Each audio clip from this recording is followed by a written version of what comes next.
Honorable Speaker su adum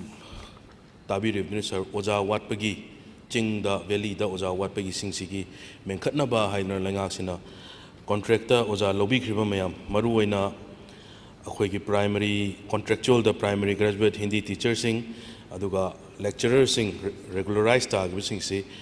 sigi akhoi gi sir moi khoi gi tolop pithoktana leibisi sir tha mapan subasu yaure contract kisina aduga 1/9/2023 gina regularize have akhoi contract basis aduga regularize na 1/4/2023 sir sigi pithoktabagi reason ji honorable minister na kari leibano karigino hay matamda sir ai makhoi ki question ji raise tawbada aina mayam masigi leribo oja sing sigi kari kanot leige no oja sing se aina hangja matamda oja kharadi akhoi si private tuition tawsu yadre government gi oja oirabnina atop mayam am kano tawsu yadre check suba chali ai khuchem te yengbiyo na sir utpa yawre oja school gi ka dia school su ka ba halaga check suba chat po yawre sir makhoi gi pithok pidri se maru oina contract adu aru oina regularize tawri oja sing gi pithok pidri se kayano aduga financial masida paisa changba financial amount in kayano haibsim tang honorable minister no thambina ba haidna sir thamjari sir thank you Honorable Speaker sir, honorable member na raised Thosham Chumi, it's a concern but I facts from the thamjage house sida number 1 I quickly contract oja sing se 1394 ni wasik tolo thama pannamuk phangda leise moisi tolop phangnabagi damakta aikoigi regular employees ki EIN number haiba dumaina moisu SIN number malay it's called specific identification number SIN hairiba SIN number se finance ki director na generate tawgadawa adu hairiba contract employees sina ai magi join February join tawra matungda moi form fill up tawre directorate ta thare directorate na muk aikoigi government ta thare government na muk aikoigi finance ki director DMS ta koi tharaga specific identification number se generate to view na koi loina leikhre the usida out of 1394 sida housing phawda moi ki technical issues and data entry da khara soiram ba yawba adagi theng pirakpa mayam sina maram moiraga 1069 huzik SIN number generate tawraga laira out of 1394 aduga hairiba oja sing sigi 1st of March tagi 31st August faudi tha taruk ki pigre without SIN number akoi finance na kaino moi gi se relax to birakta moi gi SIN number se akoi na muk moi se tolo phangda leire amta relax to view tha taruka hairu kana moi finance department na yabiraktra adubu hojik pending leri bisidi moi gi ayamna loisala aduna hairiba oja sing sigi tolopsu akoi budget ta reflect tawduna leire aduga within September da soidana pina ba khoi hona jagni hai oh soidana piragani hai da itam jage house da thank you mathangda regularize ta gi budugi sir kumbiram the honorable minister lecturer gi yeah lecturer sing to gi sir lecturer gi na 603 ni moi je issue ma leiba moi je January da 2022 da moi se order thokpa regularization gi ado ai khoina yengu matam da di moi se post yaudana regularize to bo erama ba aduna akoi vigilance case ta refer tawraga vigilance was case sama chathari adu head loibaga moi su kaino gi tha khra gi di pi khra adu vigilance case changa banina hojikti matam khradi pending legani hana mai thamjage moi su reflect tawdan di lere budget ta mathangda sir vigilance case sir specific ki sigi khoi gi sidi khoi gi lairiba government sigi duty ni sir vigilance case masi vigilance case changi se sir kari maram gi no exactly kari point no moi gi 603 hai tare 603 mak da changi bra aina sum thikachwa matam da sir makhoi gi lairiba khoi gi sigi exemption of online certified ENI honorable member question do the sir sisule do specific sir in hangari vigilance case sangi sir specific kari gino moi ji ओजा ma'am Singh sir मफम मफम द चलगा तौगदोरिबनी अदुना business केसुदी अखोई government की तौफम थोपनी मोगी पिफम थोपदुदी सर अदुदी पिथोक पिबदा करी काय हाइबदो दो कयाम कुइना संगदरिनो हाइबदुम तंग Honorable Speaker sir, मोगी से कनो तौबनी ऑर्डर थोको मतम सिदा मोगी पोस्ट लई लेती है से फजना कंफर्म तौदना अखोगी हापचलंबा है रेगुलराइज तौसलंबा अदुना पोस्टिंग से अखोइना मरक सिदा याम कन्ना होने लास्ट 2 years से कोइना पोस्ट से थीरगा एडजस्ट तौनमो होनबा अदुदा लाइदी खरा इरेगुलर होइबा कनो खरा यावग्रमनिना मसी थीजनदबसु यादबा कोना अखोगी issues मैम लाकदौनिना अदुगा MGL database ता मोइसे mandatory requirement ओइबदु चंगु यादबा कैगिनोदा रेगुलर कनो ओइदबनिना अदुना तोलो पीबसे हुजिक खरा complications लेरेबा टेक्निकल इश्यूज से सॉर्ट आउट तौरदी अखोय अदुम पीनबा अदुम तौजगेना थमजे की MGL की सर सिदा लेजरे अखोई exemption तौवने सर से डायरेक्टर एजुकेशन demand discussion गुम लई वा लेबरा demand towers mathang da star question number 299 hangbigadaba honorable member Shri K.H. Loken Singh Pakhum bibigadaba honorable minister R.D.N. Pia. Good morning, Honorable Speaker, sir. Start question number 299. Honorable Speaker, sir. Start question number 299. Ka PMJSY 3 phase 7 March 2024 the sanction laki. Ka PMJSY ki makada 134 numbers of belly bridge sabal ekre. Hauji 42 numbers of belly bridge sabal lugeda wadi. Ga PMJSY na sabam sung sariba belly bridge si 24 argina 20 ton satpayai amasung 40 argina 40 ton load capacity ni span amadi load capacity asigi matung in design tawgi guideline gi matung in sab chana saki. Sir, supplementary limit sir. Sir, ngasagi ka gida khoigi 2023-24 ki master sanction lakre sir. Adubo simatang tang khoigi tha mari manga de sure adu hoji masi thawak oina khatang onthopina maram di karigino habda khoi state ki plan da ju yawda PMJSY road ti oiba sar aduga lambi di yam sokchalakwa aduna state ki plan da ju happa yadamina masi khatang thuna simtang tawi aduga asai sir khoigi belly bridge ki matang sidai khatang hong khatang thamjage sir belly bridge sir hantak se khoi state ki sing saw the flood ki sina effect oibadina nataba suddenly khoi thong singji overload ta chatpa haigadra adu mai tawna thong khra tatpa siuba even ai khoi gi sagi kendra da hantak si laibok thiu tholok ta khoi legi du ju yawi thong tatlaga makha ta sanba sidaina thamjaning gi sar khoi gi mai 24 hour gina 20 tons da gi 40 hour gina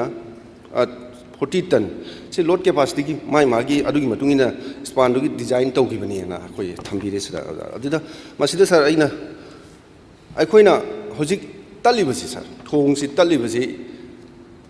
hojik mafam khudimakta khoigi imphal turen sida leiba thong si anamana 180 lo yamna sangba magi keno lengsi aduna mayai si loi kontharaga leiba sum yeng even ai gi kendra isagi kendra wangoi si sida sir hojik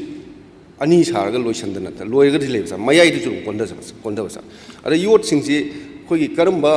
company ne approve to yot la so khoi department na soi bra na tragana company ne yot tu na soi bra tika dar sing tu na tham pan ba soi bra amaga su mana da sa aduna aikoina aina tham jening badi hari ba port sing ji khoi gi expert committee mana nam tung check to bi raga maram di handak tak khiba thong ni leite ba mi awa asina yaw gi bani na next amuk su thola ga de khoi lamdam de lebe khoi sarkar da adu khoi sa praja na yamna lana wakhan khan ga da adu yar ga di khoi spot team ma to ro porai bi yot sing si karamba company ne approve to ba yotla natragana haiba sarve belly bridging je khoi sawa matam da magi leiba yot ke quantity du what na hapagira haiba dum tang mutung masi khatang check to honjaning aduga design to ba matam da masi si khoina magi capacity ki load capacity ki matung ina design to ki bani guidelines ki matung na madugi guide huji thong tali basi ju madugi guidelines ki matung ina thong tali bani aduna masi da khoina load capacity hena pure haidana khoina sa hangbigadaba question do sir adu ki pot ne sir adu hujiki load capacity puchali purba thong jing sir koina sum ꯌꯦꯡꯉꯒ ꯉꯥꯛꯑꯒ ꯂꯩꯕꯗꯤ ꯌꯥꯗꯕꯅ load ꯍꯦꯟꯖꯟꯅ ꯄꯨꯁꯜꯂꯛꯄ ꯃꯇꯝꯗ ꯑꯃꯨꯛꯁꯨ ꯇꯠꯈ꯭ꯔꯒꯗꯤ ꯃꯗꯨꯅ ꯍꯦꯟꯅ problem ꯂꯩꯒꯗ꯭ꯔꯥ ꯑꯗꯨꯝꯇꯪ sir ꯑꯗꯨ ꯊꯝꯕꯤ sir Honorable Speaker sir, koi phase 3 ki si yam thuna hauna ba hona jari samna karim kanda thabak thuna loisanda bagi maram si law and order problem si dum oiba officer sing engineer sing si kau gi basi nong ba bo mangulang gelang bani aina han koi gi DGP su bambiri ai gi administrative officer du mai bo mani ngulang gelame security kar bibi oina office ka phamlak am janti ana si kitang koi equally responsible in harga kitang di khangna si aduga ayamba document ki part se loisalaga most probably handaki thasida handaki saliba thasida koi tender notification thopang amna hone jage. Then second question to honorable gi samna guideline to the particular company amagi maming su piba natta banina contractor singna karam ba yot lori no si su thijan ba sang banina koigi administrative koigi department dagi inquiry ama tawna ba karam ba inquiry yot sing dugi koigi category amadi huji lai bas pan du da kayam bok koigi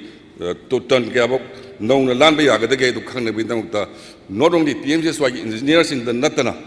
PWD amadi koi water resource ki engineers ki yauna shema kada committee shema thijanaba I approval pizagre. Thank you. Mathangda star question number 300 hangbigadaba honorable member Shri K Ranjit Singh pakhum bibigadaba honorable chief minister. Good morning, honorable speaker sir. Star question number 300. Honorable Speaker sir, star question number 300 kada laugani su agreement asi tang kunmapan thani 24 gi matung da hujik phawba da makada na sangdoktri khada police na ain kaiba thabak tawba kader singi mathakta 1/3/2024 dagi 31/7/2024 phawba da FIR Samga contract rate register tokre investigation ni matungina gather hum phagal Sir, question si government of Manipur na 2023 ki March ki tang tara da su si abrogate tore lok tho withdraw tore hai ki matung da haugiba sigi mamangi session da haiba tare sa koi house ta sar ga ya ba lojaraga koi assembly na su si lok thoe haidana warep logre warep logurabagi matung da su si chatnari bra chatna dabra haiba si Manipur praja da confuse laiba madu khangna nabagi damakta ai question serious tawjari bani ai supplementary da laksa ge sa ahambagi sida sa ekoi suspension of operation agreement da Manipur government na withdraw tawkhrabasu maikai ohumgi agreement oibana agreement adu hinglibra haina hangbasida haina logadra haibada hingli ena kumbira sa aduga hairiba center gi site gi kari firep laibage haibada tang kunga mapan gi makhada gi di suspension operation si masi extend tore haibagi paw leite haire adon sar aina ngai badi state cabinet na warep lograba withdraw tawgraba plus house sina mamangi session da withdraw tawba haidana warep lograkanda sida chanani haina logadra haina hamasida logani haidana komise masi oiba taragadi sar akoi gi house ki dignity si soi haina loroi dawgi maram leibra sima ikhangni sa tripartite talk ni side adi mi ahum side ahum tawna group ahum tawna bani group ahum sigi manungda amana withdraw tawre hairagadi agreement natraga sudu sar chatnadre haina lawba tabani masi chatnabini sigumba phibam se leina hujik sida hairiba agreement se chatnagani haidana हाइरिबसे सा मणिपुर प्रजा दमसे अखोई मिनम्मी हाइना लौरोदबई मरम Lebra अरोइबा supplementary दो सा भारत सरकार से तंबंगम दे अदुना करिगुंबा कांदा हाइरिबा Suse retrospective effect ओइना चनगनी हाइदना Bharat सरकार की साइड की थमकप तारगदी मतांगदुदा मणिपुर सरकार की स्टैंड करिनो हाइबदु थंबियो स्पीकर सर खोइसे भारत यूनियन की मनुंग भारत लेबाक सिगी मनुंग दे कोइ लेइस तोंगानबा ना खोइना तौनिंग तौनिंग तौबा याद बाइमता अगो तौरिबा सुसी ट्राइपार्टाइट नि हाइबसु मेंबर ने सुहाइ नाकल अहुम तौनबनी यूनियन गवर्नमेंट स्टेट गवर्नमेंट अदुगा हुजिकी हाइबा सुगी लालौबा ग्रुप सेदा अखोइगी स्टेट गवर्नमेंट की मोइना सिदा तौरिबा नुंगाइतबा पेंदबा अहेनबा मयामदो मदु उबदगे अखोइ स्टेट गवर्नमेंट दी मोइगी अनीदगी विड्रॉ तौरे ना अखोइगी कैबिनेट डिसीजन लौखिबने अदुई मतुंगदा हाउस दा अखोइ डिसीजन लौरे मदुगी डिसीजन दो अखोइ लोइ थाइ अदु थारो मतुंगदा हुजिक सांगतोरक्ट्री सिदी सुसी अखोइ स्टेट की वेनदी तोगा सेंटर की वेनसु मोय सांगतोक्तना लेरे हाइबने सु अदुगा सुजी हाइबसिदी सस्पेंशन ऑपरेशन ने सर अमरम पीस पोरंगनाबगी मिलिटेंट सिंग अंडरग्राउंड सिंग लेरिबा एक्सट्रीमिस्ट सिंग लेरिबा कांगू सिंग सिका पीस पोरंगनाबगी तौबा भारत सरकार की ओइबा पोनिना भारत सरकार की ओइबा मोगी फिरेप तुदा अखोइना याम कन्ना खुथिंजलुबदि नमद्रे अदुबा अखोइना हाइबदि वन साइड अमा भारत सरकार सु यावना विड्रॉ तौद्रबनिना मदु हिंगेना लौगनी हाइबनि but in the meantime Bharat सरकार ने ngasi extend तौरक्ट्रिसि अखोइगी हाउस ने लौगिबा पोटुबु ऑनर तौरगा ऑब्जर्व तौबु मोइने ने लौइसारि थैंक यू सर अगर भारत सरकार से तंबंगमदे रिट्रोस्पेक्टिव इफेक्ट चतनरे लौरगदी स्टेट गवर्नमेंट की करी स्टेनो हाइबदुमतंगा थंबियु सा भारत सरकार तंबंगमदे हाइबदुदि सर मदुदि हायनिंगदे करिनो हाइबदि भारत सरकार से कोई फेडरल स्ट्रक्चर नि कोई स्टेट गवर्नमेंट ने यादब पोसु तौदोरोय स्टेट गवर्नमेंट की अपाम्बा स्टेट मियाम की अपाम्बा की अगेंस्ट पलाक लाओय अदुना दु तौद्रिङाइदा हुजिक हाना हाइबे महत मोइ तौरा काना करि तौसिके दो तानसि मथंगदा क्वेश्चन नंबर लास्ट अमखतंग सर मसी याम रुबा असेंबली ना विड्रॉ तौबगी वारेप लौग्रम मतुंगदा सेंट्रल गवर्नमेंट दा की करी हारखिबा लेगे अदुम तंग थंबियो यारे हुजि फाउदा केमता हारपलिते डिमांड तौजरगे सा मथंगदा star question number 301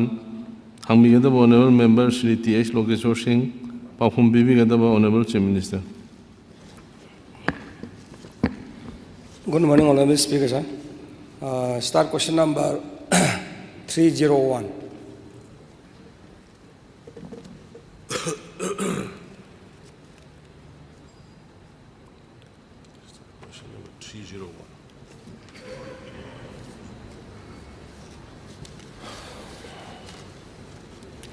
Speaker sir, start question number 301. Answer Kogi 2017 dagina 24 fawbada FIR samni gatrani thoi register tauki FIR single list annexer era thamjare kha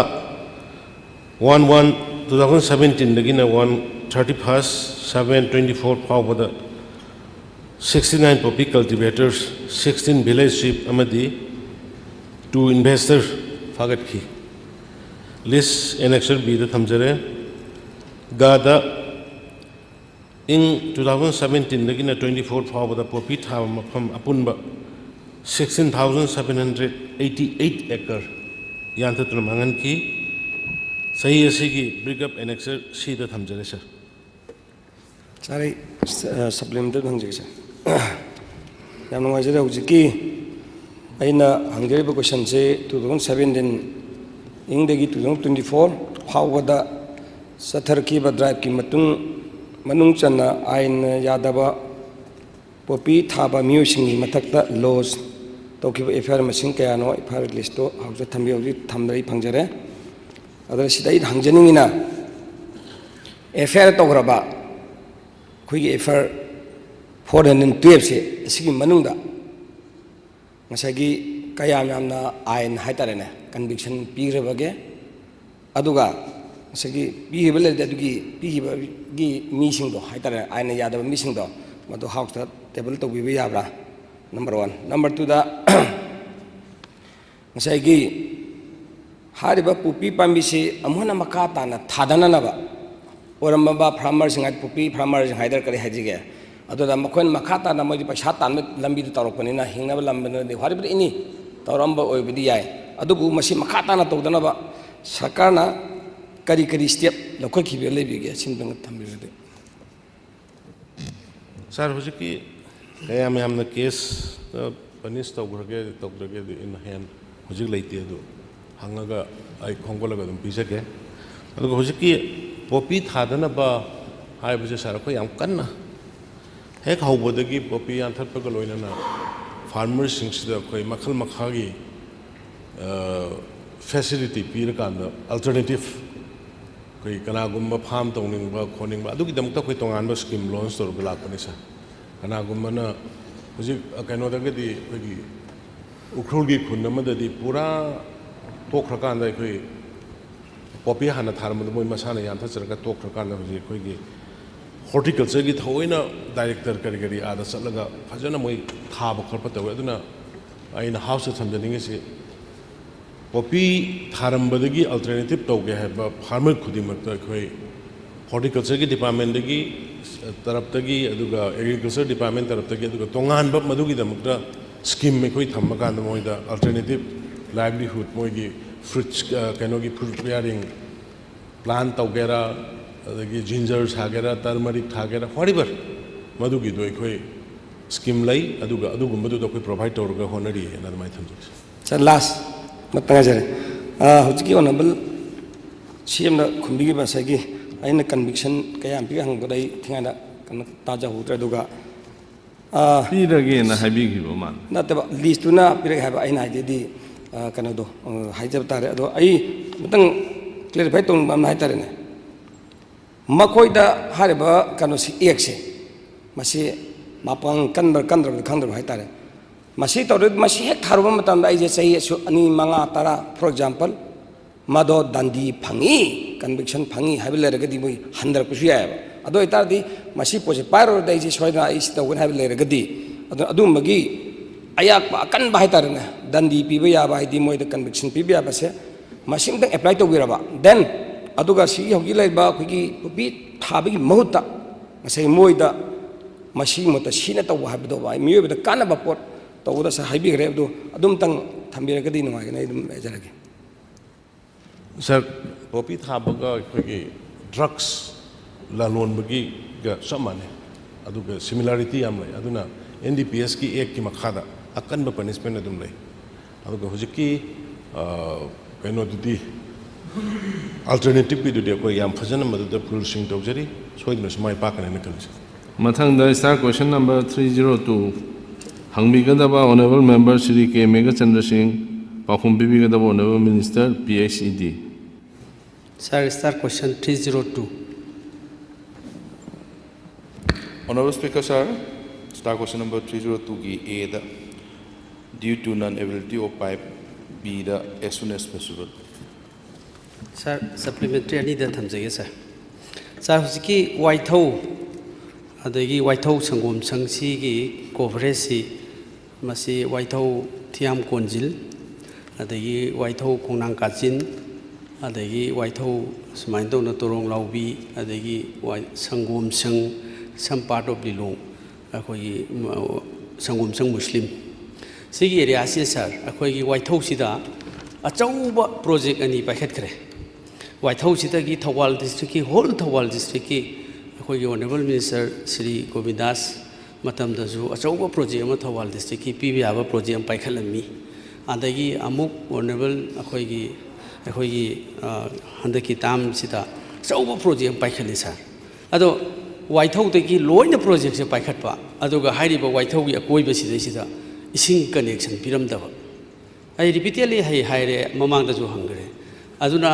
ꯃꯁꯤꯒꯤ ꯄ꯭ꯔꯖꯥꯁꯤꯡꯁꯤꯅ ꯙꯔꯅꯥ ꯇꯧꯔꯦ ꯊꯧꯕꯥꯜ ꯗꯤꯁꯇ꯭ꯔꯤꯛꯀꯤ ꯏꯁꯤꯡ ꯊꯛꯅꯅꯕ ꯑꯗꯒꯤ ꯂꯤꯂꯣꯡ ꯀꯦꯟꯗ꯭ꯔꯒꯤ ꯊꯧꯕꯥꯜ ꯀꯦꯟꯗ꯭ꯔꯒꯤ ꯈꯥꯡꯉꯕꯣꯛꯀꯤ ꯋꯥꯡꯈꯦꯝ ꯀꯦꯟꯗ꯭ꯔꯒꯤ ꯊꯛꯅꯕꯁꯤ ꯂꯣꯏꯅ ꯄꯤꯔꯦ ꯑꯗꯨꯒ ꯋꯥꯏꯊꯧꯒꯤ ꯑꯦꯔꯤꯌꯥ ꯁꯣꯔꯁ ꯑꯣꯐ ꯋꯥꯇꯔꯁꯤꯒꯤ ꯄ꯭ꯔꯣꯖꯦꯛ ꯑꯦꯔꯤꯌꯥꯁꯤꯗꯅ ꯄꯥꯏꯞ ꯂꯥꯏꯟ ꯇꯤꯟꯕꯤꯗ꯭ꯔꯦ ꯃꯁꯤ ꯀꯔꯝ ꯀꯥꯟꯗ ꯇꯧꯒꯗꯒꯦ ꯍꯥꯏꯗꯤ ꯃꯌꯥꯝꯁꯤꯡꯁꯤ ꯌꯥꯝ ꯅꯨꯡꯉꯥꯏꯇꯕ ꯑꯗꯨ ꯋꯥꯏꯊꯧꯒꯤꯁꯤ ꯄꯥꯏꯞ ꯂꯥꯏꯟꯁꯤ ꯂꯩꯇꯦ ꯍꯥꯏꯕꯁꯤ ꯑꯗꯒꯤ ꯍꯔ ꯘꯔ ꯖꯜꯂꯅ ꯑꯗꯨꯗꯁꯨ ꯀꯔꯤꯒꯤ ꯄꯥꯏꯞ ꯂꯥꯏꯟ ꯍꯥꯞꯄꯤꯍꯧꯗꯕꯅꯣ ꯑꯆꯧꯕ ꯄ꯭ꯔꯣꯖꯦꯛ ꯊꯧꯕꯥꯜ ꯗꯤꯁꯇ꯭ꯔꯤꯛꯀꯤꯗꯤ ꯋꯥꯏꯊꯧꯗ ꯁꯥꯕ ꯄ꯭ꯔꯣꯖꯦꯛ ꯑꯅꯤ ꯑꯗꯨꯒ ꯋꯥꯏꯊꯧꯒꯤ ꯑꯀꯣꯏꯕꯁꯤ ꯄꯤꯗꯕ ꯃꯔꯝ ꯀꯔꯤꯅꯣ ꯀꯔꯤꯒꯤ ꯑꯩꯈꯣꯏꯒꯤ ꯏꯟꯖꯤꯅꯤꯌꯥꯔꯁꯤꯡꯅ ꯀꯥꯎꯕꯤꯔꯤꯕ꯭ꯔꯥ ꯑꯗꯒꯤ ꯀꯔꯤ ꯃꯔꯝ ꯂꯩꯕꯒꯦ ꯅꯨꯡꯉꯥꯏꯇꯕ ꯂꯩꯕ꯭ꯔꯥ ꯁꯤ ꯑꯝꯇ ꯍꯥꯏꯕꯤꯌꯨ Honorable Speaker, sir, अखोई honorable member की issue दुगा आई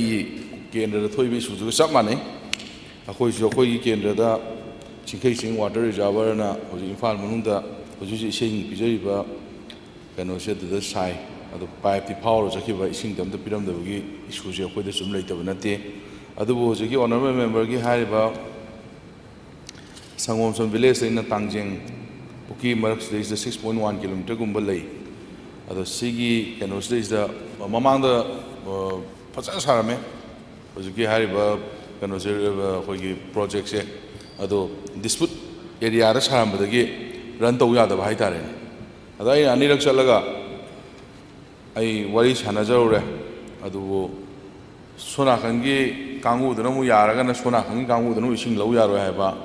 सोंदा पीद्रगन सोंदा मु पीबी यारो हायबगी अचोबो dispute अम ले अदुना अखोई मद्रैदा याम कन्ना कनो दो चंगसंददना मखादाना टॉप प्रोजेक्ट अमन अनौबा मा तुमाइना सोनाखंगी दो सेमखिबनी अदो हुजिकी हारिबा मफमसिंदो अखोई तसेंगना मकिदी खितंग रोड एक्सपांशन कई तौबगीसु खर यावगिबको अदो ऑनरेबल ना हाइबदगी ममांगदसु हुजिकी हारिबा कनोसदि खरदि अखोई तिंगजगरबनी अदो हुजिकी कनोसिसु अखोई खितंग सांग 6.1 किलोमीटर जैसे अखोइना हुजिकी खर अचौबो साइ साइ 200 mm गी खितंग सांगी अदुगा 1.5 150 गी खितंग सांग बदुना मसि मतम खितंग लौजबना अदो ऑनरेबल मेंबर आई सोइदना खर अतो अतोबदि खर एडजस्टमेंट तौर ऑनरेबल मेंबर की अवाबदु आई कनो तौजगे सोइदना सर अमतंगा थमजगी सर हुजिकी सरना खुंबिरिबसिदी नन अवेलेबिलिटी ऑफ पाइप्स हाइबनी सर एनीवे प्रोजेक्ट अहानबैदो डिस्प्यूटेड खर ओय हायरसु अनिसुबो प्रोजेक्ट सिदी फजना रन तौरी थौबाल की डिस्ट्रिक्ट से लिलोंग पीरी थौबाल डिस्ट्रिक्ट की लोई पीरीबा अदुगा मागी मखोंदो किलोमीटर अनी की पाइपलाइन खक पीबनेबा किलोमीटर अनी की पाइप सिबु कयाम याम तोइनो प्रोजेक्ट अचौबो करोड़ चाम साबा प्रोजेक्ट सारगा किलोमीटर अनी खकी एरिया दुगी खुंग्रंग सिंदु मफम दुदगी अदुम कनेक्शन तौगिरबा ताजरदबनेबा सारादु non availability of pipe हाइनी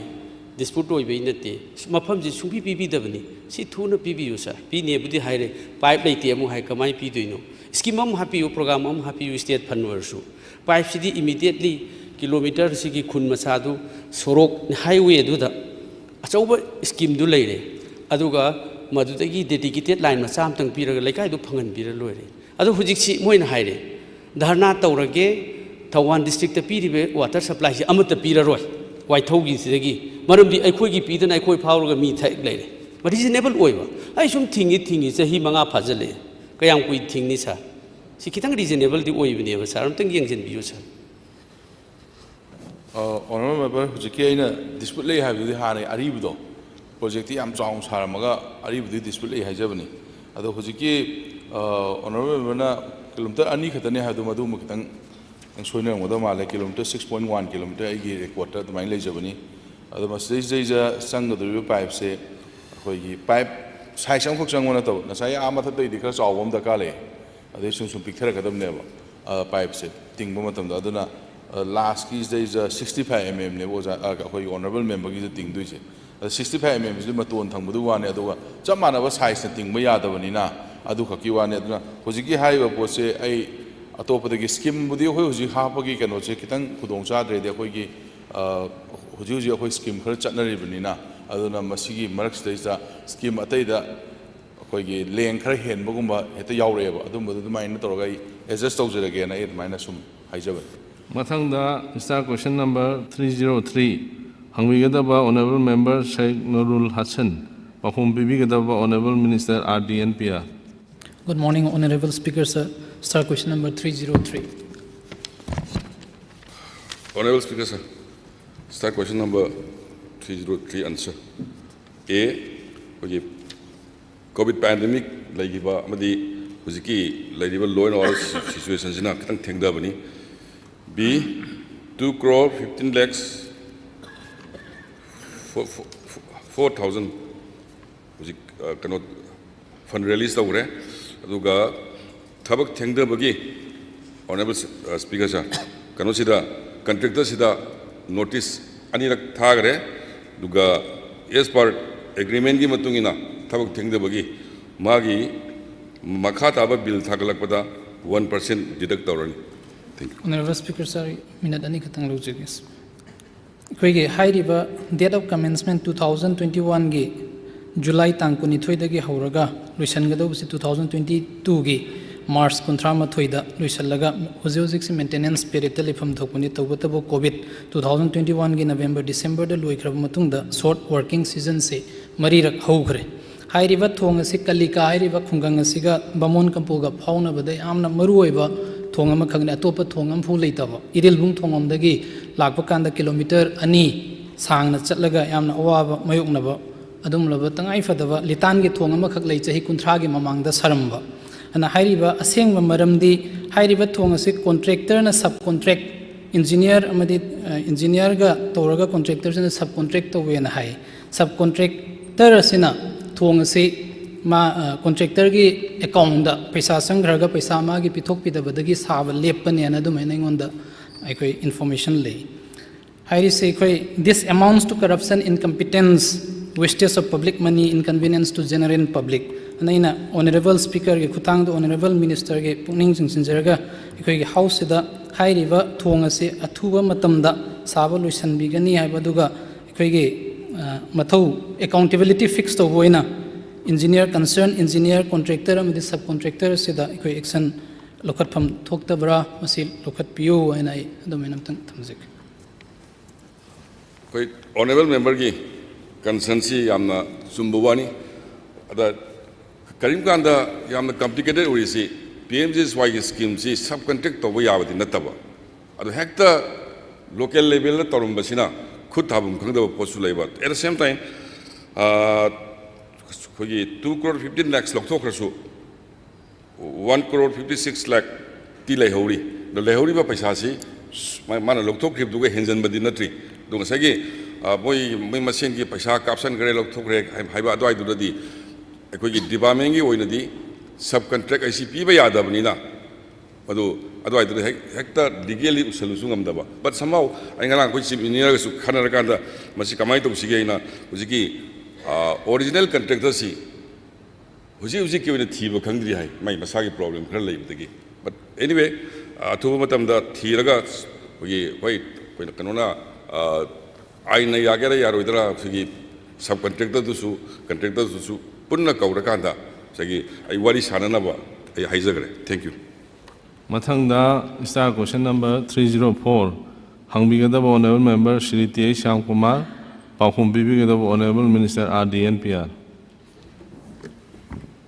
Honorable Speaker, sir, start question number 304. Oh, honorable member kisi phase 3 ki hangbi banadra karam to slate oh phase 3 ki thabak August September da haurani aina haijare saina mamang du haibe panjagi biduni tang problem masam sa thopa kogi punna thabak subina ga to bada hek kogi office ki environment hek siem ngam da badu bamaram khara lei budi khar thengda bani but maximum kogi document lo chale aduna August tha sigi lo chale phawgi manungda masi tender notice thona bai kan hona jage thank you sir question zu ani ka ngai mina sai mini ahum ai matam pebi sir sir kogi honorable minister na khumbire August September je kalma saigi August September no sim na one question so ama pambiyo padana ka pambiyo sasima koi di honorable leader of house da mamang da ꯌꯥꯏꯄꯣꯛ ꯀꯩꯊꯦꯜ ꯂꯝꯕꯤ ꯔꯣꯗꯁꯤ Thoubal ꯕꯦꯔꯦꯖ project ꯇꯥꯕ ꯂꯝꯕꯤꯅꯤꯅ ꯌꯥꯗ꯭ꯔꯦ ꯐꯠꯇ꯭ꯔꯦꯅ honourable reserve ꯍꯥꯎꯁꯇ ꯍꯥꯏꯔꯦ ꯑꯦꯅꯤ central sponsor ꯁ꯭ꯀꯤꯝꯗ ꯍꯥꯞꯀꯦꯔꯁꯨ PMJYꯁꯤ ꯌꯥꯎꯔꯦ ꯍꯥꯞꯄ ꯌꯥꯗꯦ ꯍꯥꯏꯔꯦ honourable wax ꯃꯤꯅꯤꯁꯇꯔꯁꯨ ꯍꯥꯏꯔꯁꯨ ꯁ꯭ꯀꯤꯝꯁꯤ ꯌꯥꯎꯔꯦꯅꯁꯨ ꯍꯥꯞꯄꯁꯨ ꯌꯥꯗꯦ ꯍꯥꯏꯔꯦ ꯑꯗꯨ ꯑꯣꯏꯔꯒꯗꯤ ꯉꯁꯥꯏꯒꯤ ꯍꯥꯏꯔꯤꯕ ꯊꯕꯛꯁꯤ ꯇꯧꯕꯗ ꯍꯧꯖꯤꯛ ꯀꯦꯟꯗ꯭ꯔ ꯆꯠꯄ ꯌꯥꯗ꯭ꯔꯦꯕ MLA ꯅꯆꯤꯟ ꯊꯤꯒꯅꯨ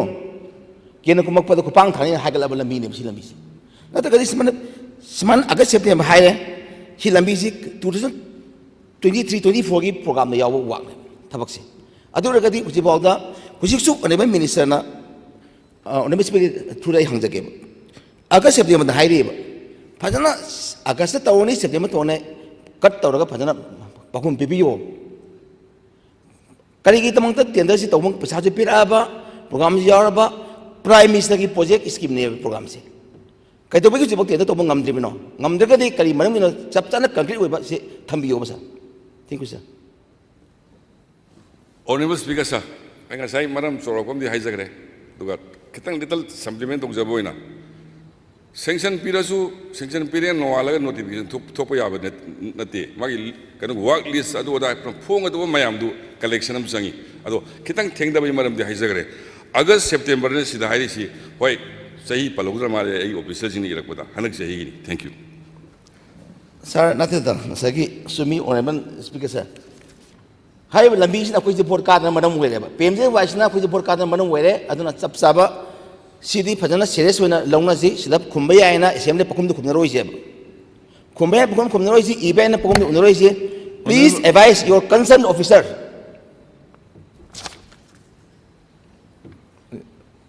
ꯈꯔ ꯌꯦꯡꯁꯤꯟꯕꯤꯔꯣ Oh, honorable member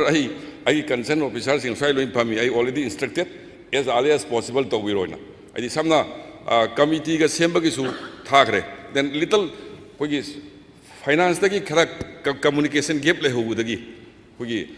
kanogi OM ma thokki baduna tawdo bani ga hajalakba khangdana ado already sithi igre ngasi nini sida finance clarification la ani khali aduga adu da nina adi che sang itho isin sida khara hek thengba ki poni but kanogi agi department sigidi as early as possible manam di workable time si October dagina March pauni sigi manungda thabak kolas thawda di kamgan thani ana honorable minister na yam sensitive oina vote pau palaga haibiri do I am thagasari thank you mathangda honorable sir please ako sir se khomoge lengshambiro sir please no sir na to sir matam pipi sir sir sir ko si masira di sir sir de ngasagi matang ko si question ani kita ngai matang sir adum nangni matam sum nangni sir matam nangni adum nangni question ani kita sa yeng jare hajara phone question oina tawbiro sir hangje question sida honorable minister na paisa gi finance ki nom haire finance na paisa thadok tabagi tenda to ngamdabra tabo wala horo male aina thamidi hoye administrative department dagi finance report torombam sangi sigi tender torom dagi ada finance na March ki tang ahum da kano thokiba OM amagi matungina sagi state ki committee duna tender tawni haiba but guideline da yawri sidi very clearly PMJSY ki guideline duna tender tawgodomni haibadugi ngak sithi itho isin gi matam kitang lawi haibani aduna si handok hanjin nei sidai na hayeng mak halo ina kanogi finance da haudi adamina sagi August September ina pizari se sukso isoi honorable member sir do please sir si August September amadi sa habiyo ba September tawbigera August tawbigera natraga mathang sagi December tawbi habiyo time da frame tawbi sahi ko na habiyo sir honorable member samna lambi ga thinglaga public ki pressure leibadura hena sentiment sokomali ay adong wi sentiment do khangjar kanda suksoi soidana September manungda tenda thosi mathangda star question number 305 honorable hangbigadaba honorable member Sri Lesio Kaising Pakhum Pibigadaba honorable minister Power sir star question number 305 Speaker sir, answer to start question number 305. Answer A, enclosed is Annexure 1. B, no. C, enclosed is Annexure 2. Thank you, sir. Sir, supplementary question amani khata. Yam sigi reply si yengum da yam nungai. Kaino the power department si revenue collection tau the brain khalam bani. Id hana ina assembly gi committee PUC gi committee chairman oiringai da power department na liabilities mayam pukhat lakpadu da khallaga power department si siragadra haina aisi mi painaram ba adu ngasi gi honorable minister na detail marek chumba detail figure mayam purak pi bisi ai am aingonda pukning da harab am da karino di sa chawkhat pa si power si am number 1 factor amani chawkhat pada economy hengat pada power si shoi re dilon economy akoi public health mayam lo na shoi bni aduna ngasi si aina supplementary question ama thamning masina sigi power revenue collection si tariff collection si yeng bada graph si mean graph ye ubda hojiki staff deployment yamba mafam da revenue collection yamme ba aduga example da rakoi kamjong gi sida staff si tarahum doi khakta le kamjong gi da tarahum doi le aduga kano gi da Churachandpur da Kangpokpi da moisi staff si 51 le adu da 12 crore phange ba aduga amadana kano 25 crore phange ba staff yamim khai revenue collection yamme ba adu di why don't we increase the staff dargar oiriba manpower labor singdo or staff singdo recruitment of the Akabel dra and Hajan Aduga main aina hanging basina. I Kamjong area the staff si Taram Takle. Shop Chowrabi area si the power supply Chingnung da Shop Chowraba topography na Kano Chatpaya Nongchu Pantha the Chatpayadam Hamsi Taram the Kakle. Village Mayam sin a line clear towle. Where tingle area. Adu di khara hinga pibda kayam shoke yaroidra habsi ako honorable minister sika hangjani mari. Thank you sir. Speaker sa khoi honorable member na place to phari to biri bu wafam je sum wafam ne du khoi hana digi hauna na hansu honorable member amana question r da khoi discuss to khre kamaina thabak lauki kari gi damak tano do karamba kana tawne na honorable member su dum aware oi biramani khalli अखोगी अवाबसी चुम्मी honourable member दाइ place तौजग्रे table तौजग्रे कोई staff सी अखोगी डॉक्यूमेंटिक शॉर्टेज होई अदु ऑल टुगेदर सैंक्शन पुकोसी अखोगी लेबे एमएसपीडीसीएल कंपनी की ओइना 2982 लेबा अदु हुजि हुजि मैन तौरिसना टेक्निकल ओइना 688 अदुगा नन टेक्निकल न 204 अदुगा ऑल टुगेदर 892 खक तौबनी अदुनो ऑलमोस्ट 2000 की मथकता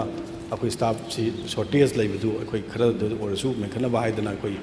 हाँ इक्विपमेंट तौगीबदु हेक तौब मतमदा ऑनरेबल मेंबर की कोई कामजोंग जी होई सुमी उखुलदा कोई 32 पीरगा 13 अमा नौना बाइब्रिकेट तौरपा दुगा क्रिएट तौरपा एस्टैब्लिश तौरपा डिस्ट्रिक्ट की ओइना कोइना हंदना पीबगी वाफम सु नते कोई स्टाफ वाले जो खंगी अदुना कोई वालगा सु कोइना कम्युनिकेशन मपु मतिक चाना कोई लेरिबो खुलगी स्टाफ सिंग सु सम टाइम यूटिलाइज तौरकाना दुम चटनरगा लाकपनिना कोई सोयना मकी हंदक इक्विपमेंट चलिबा सही सिगी मनुंग तौगनी हाबदुदा कोई इंक्रीज तौनगा फजना फुल्ली होगी फंक्शन ओइनबा आई होना जगह ना इथम जगह थैंक यू सर अमखक्तंग सर अकोई की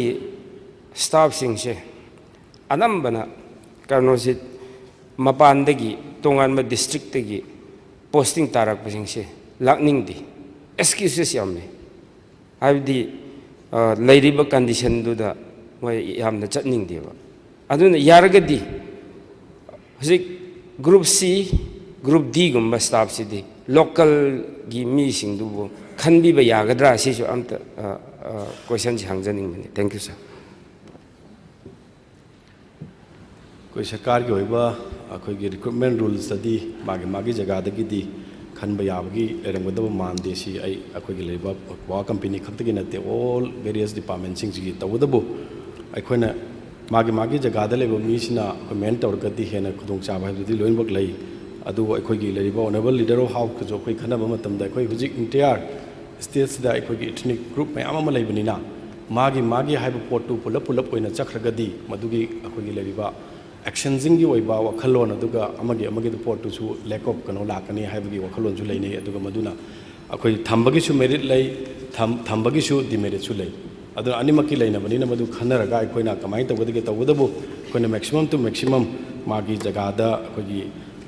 लेनरी पोसी हुजु ऑनरेबल मेंबर ने लेजु आइनेसु डिसीजन हेक्ट लौबु ngamde मदुगी पोटुदे लीडर ऑफ हाउस के माइगे मयाम के जनरल डिस्कशन मदा करी तबु यागदगे हाइदु खनरगा दम खनमिनसी ना दम हाइ थमजगे थैंक यू मथंगदा स्टार क्वेश्चन नंबर 306 हंगबिगदब honourable member Shri T Shyam Kumar पाखुम बिबिगदब honourable minister textiles commerce and industries sir star question number 306 Honorable Speaker, sir, star question number 306. Answer siyam sange iraga. Honorable member da sulai ramil ngtung yang biraga supplementary lay biraga di topina bagman. Honorable sir, answer pangjare yam sangna. Adum pangjare sa aina aroi question su mali sa aduna aisa thamjage sa. Koi hujiki Sigi minister, honorable minister, honorable minister, the Kumbira, Bakumda little house in. Kayam Queen Suti Lokidabano. When any courage for the term Ibakanda, honorable minister, Ibakanda, concern minister, if you will, you have. I do MLN. Honorable question to them hung below. No, Sarah, question after me, sir. Question one was his second question like I question the hung below. Whenever minister can go to the low with whenever minister in such for whatever a sound not be that question as not be that Pulwena Adam Sas no be the bra. Such a consequence. Hoi, Minister Amagi absence that is CM not Pubum to Nasiki di Makata question later.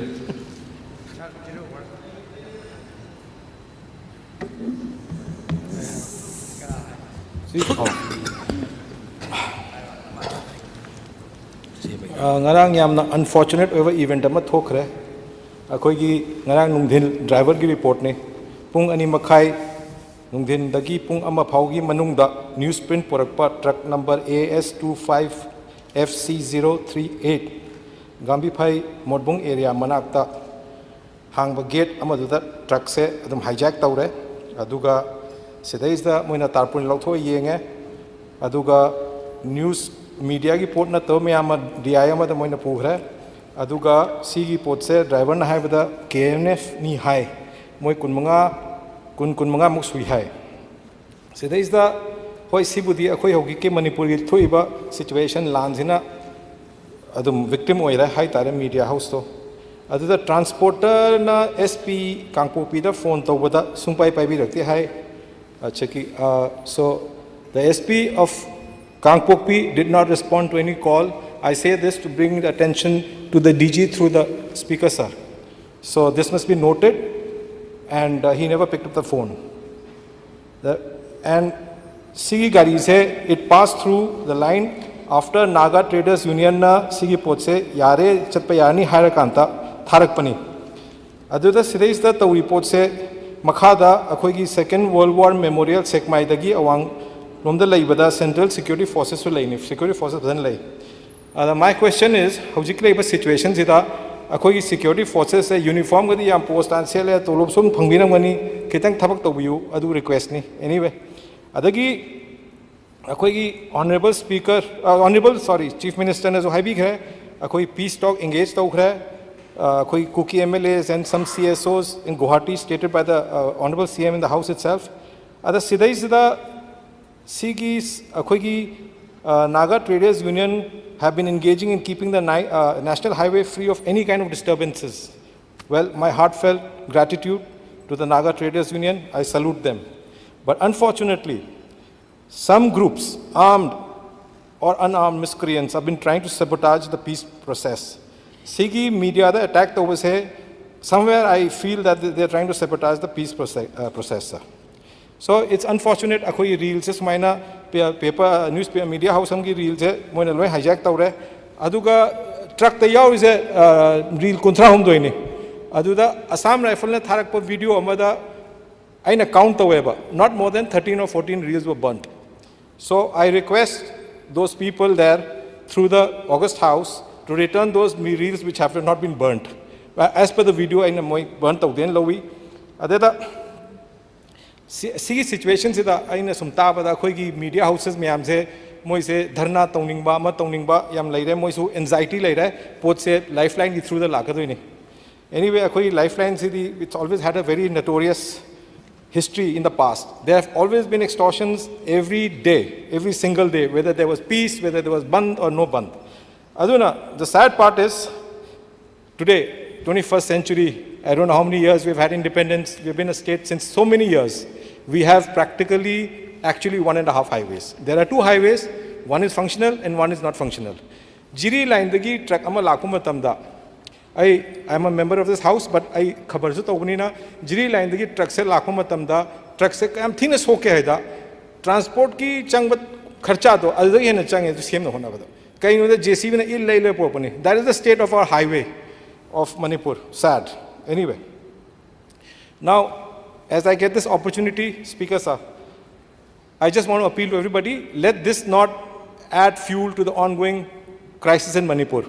Aina hijaining the akhoi se one group, one community getting satisfaction by hurting the other community and vice versa is not going to gain anywhere. It's who loses? Manipur loses. Manipur at large. Manipur is far more important than a few Manipuris. So we have to look at Manipur, and we all truly love Manipur. We must be careful of the sinister design of certain people who want to divide Manipur. And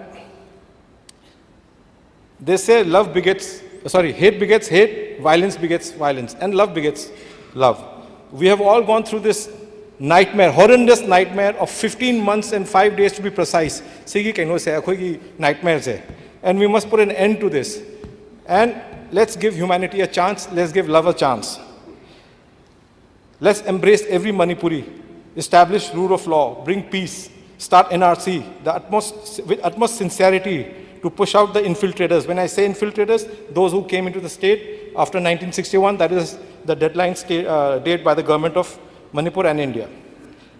Let's remember that Manipur is top priority. Let some individual not, okay. So I see the burning questions there of the day. I say there is this assembly that as we proceed, I know akhoi prajasina hanging question, $1 million question. What is the road map ahead? So there is the Honorable Chief Minister who in parts and pieces, peace, talk, tawba, security, whatever. So I know on behalf of the people, see questions. I want the Honorable Chief Minister to give the road map, policies, whatever for the days ahead and to bring peace. I request the government in the state and the center with all the authority and power in its command to act immediately. And last but not the least, and the most important, the bottom line is that Manipur's integrity is non-negotiable. Thank you, sir. Yeah, go ahead.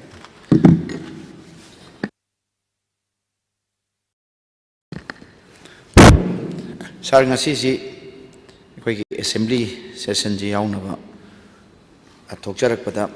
akhoi thamoi bangi lambi nakan sida yam phata hodi si yam leiba sa aina karigino aina gan akhoi gi solid waste treatment plant lamding da leiba si masidai da Imphal city tagi solid waste pura dam tawsi lamding apun balupsina thinge aduna gari changhandaba adugi program leiba ni haisa Sarmsi ngarangi papersing da sukharadum clipping kharasudum ai uchare sir ko July contrast da Honorable Mahot Minister da amapi haisa akoi gi Imphal city si luna na honabada master loi dam taw se lekai sna ayaba pi rabni tawdabu lambi sa suki matik phatre komjau lere yam phibam sadre na haibes de ki nong su trip sam rom lai ha dan masi haibes da plit taw se tarak tabadagi koi lambi thingbai khongjang si lakpani na dmai haibisa sir koi gi nong da Imphal city sidai da puto iba phatau disa suki mat yamul sir aduna Honorable Leader House nara Honorable Works Minister Mahot Minister ra whoever amana yam immediately masi siam tang samjan bidragadi ꯑꯩꯈꯣꯏ garbage ꯃꯌꯥꯝꯁꯤꯅ ꯂꯣꯏ ꯄꯩꯈꯠꯂꯗꯤ ꯏꯝꯐꯥꯜ ꯁꯤꯇꯤꯁꯤ ꯌꯥꯝꯅ ꯇꯩ ꯆꯥꯗꯕ ꯑꯃ ꯑꯣꯏꯔꯝꯅꯤ ꯁꯥꯔ ꯑꯗꯨꯅ ꯃꯁꯤ ꯏꯃꯤꯗꯤꯌꯦꯠ ꯑꯦꯇꯦꯟꯁꯟ ꯄꯤꯕꯤꯌꯨ ꯁꯥꯔ ꯂꯣꯏꯅꯅ ꯑꯩꯅ ꯊꯣꯛꯂꯛꯄꯁꯤꯗ ꯑꯩꯈꯣꯏꯒꯤ ꯈꯨꯌꯥꯊꯣꯡ ꯃꯆꯤꯟꯁꯤꯗꯒꯤ ꯑꯩꯒꯤ ꯑꯦꯁꯦꯝꯕ꯭ꯂꯤ ꯐꯥꯎꯕꯁꯤ ꯅꯥꯀꯟ ꯌꯦꯠꯂꯣ ꯃꯥꯏꯔꯦꯟꯁꯤꯗ ꯁꯥꯔ ꯑꯩ ꯀꯦꯟꯗ꯭ꯔ ꯄꯨꯂꯞ ꯊꯣꯡ ꯂꯣꯟꯕ ꯁꯥꯔ ꯃꯁꯤꯁꯦ ꯑꯗꯨ ꯀꯔꯤꯒꯤꯅꯣ ꯍꯪꯀꯥꯟꯗ ꯁꯥꯔ ꯗꯤꯃꯥꯟ ꯃꯌꯥꯝꯁꯦ ꯀꯅꯥꯅ ꯀꯔꯤꯅꯣ ꯍꯥꯏꯗꯤ ꯄꯜꯂꯛꯇ꯭ꯔꯦ ꯑꯌꯨꯛꯇꯅ ꯇꯧꯕꯗꯤ ꯑꯩꯈꯣꯏꯁꯦ ꯂꯣꯏ ꯂꯣꯟꯕꯅꯦꯅ ꯑꯗꯨꯃꯥꯏꯅ ꯍꯥꯏꯕꯤꯔꯦ ꯁꯥꯔ ꯑꯗꯨꯅ ꯑꯦꯁꯦꯝꯕ꯭ꯂꯤ ꯁꯦꯁꯟꯁꯨ ꯆꯠꯊꯔꯦ ꯑꯩꯈꯣꯏ ꯑꯦꯁꯦꯝꯕ꯭ꯂꯤ ꯃꯅꯥꯛꯇꯁꯨ ꯂꯣꯏ ꯑꯣꯏꯔꯦ ꯗꯨꯀꯥꯟ ꯊꯣꯡ ꯑꯃ ꯂꯩꯕꯁꯦ ꯀꯃꯥꯏꯅ ꯑꯩꯈꯣꯏ DGPꯁꯨ ꯁꯤꯗ ꯐꯝꯃꯤ ꯑꯗꯨꯅ ꯃꯁꯤ ꯅꯣꯠ ꯑꯣꯟꯂꯤ ꯊꯥꯡꯃꯩꯕꯟꯒꯤ ꯑꯦꯔꯤꯌꯥꯗ ꯗꯨꯀꯥꯟ ꯊꯣꯡ ꯂꯣꯟ ꯍꯥꯏꯕ ꯅꯠꯇꯅ ꯃꯅꯤꯄꯨꯔꯒꯤ ꯁꯨꯃꯥꯏꯅ ꯇꯧꯗꯅ ꯖꯒꯥꯁꯤꯗ ꯅꯨꯡꯇꯤꯒꯤ ꯈꯕꯔ ꯃꯌꯥꯝꯁꯤꯗ ꯃꯁꯤꯁꯨ ꯁ꯭ꯀꯨꯜ ꯃꯌꯥꯝꯁꯤꯗ ꯌꯥꯎꯔꯤꯁꯤꯡꯁꯦ ꯁꯥꯔ ꯃꯁꯤ ꯑꯣꯅꯔꯦꯕꯜ ꯂꯤꯗꯔ ꯍꯥꯎꯁꯅ ꯄꯨꯛꯅꯤꯡ ꯆꯪꯁꯤꯟꯕꯤꯔꯒ ꯃꯁꯤ ꯑꯊꯨꯕꯗ ꯁꯣꯜꯕ ꯇꯧꯕꯤꯅꯕ ꯍꯣꯠꯅꯕꯤꯌꯨ ꯍꯥꯏꯅ ꯑꯩꯅ ꯍꯥꯎꯁꯁꯤ ꯄꯨꯛꯅꯤꯡ ꯆꯪꯁꯤꯟꯖꯔꯤ ꯁꯥꯔ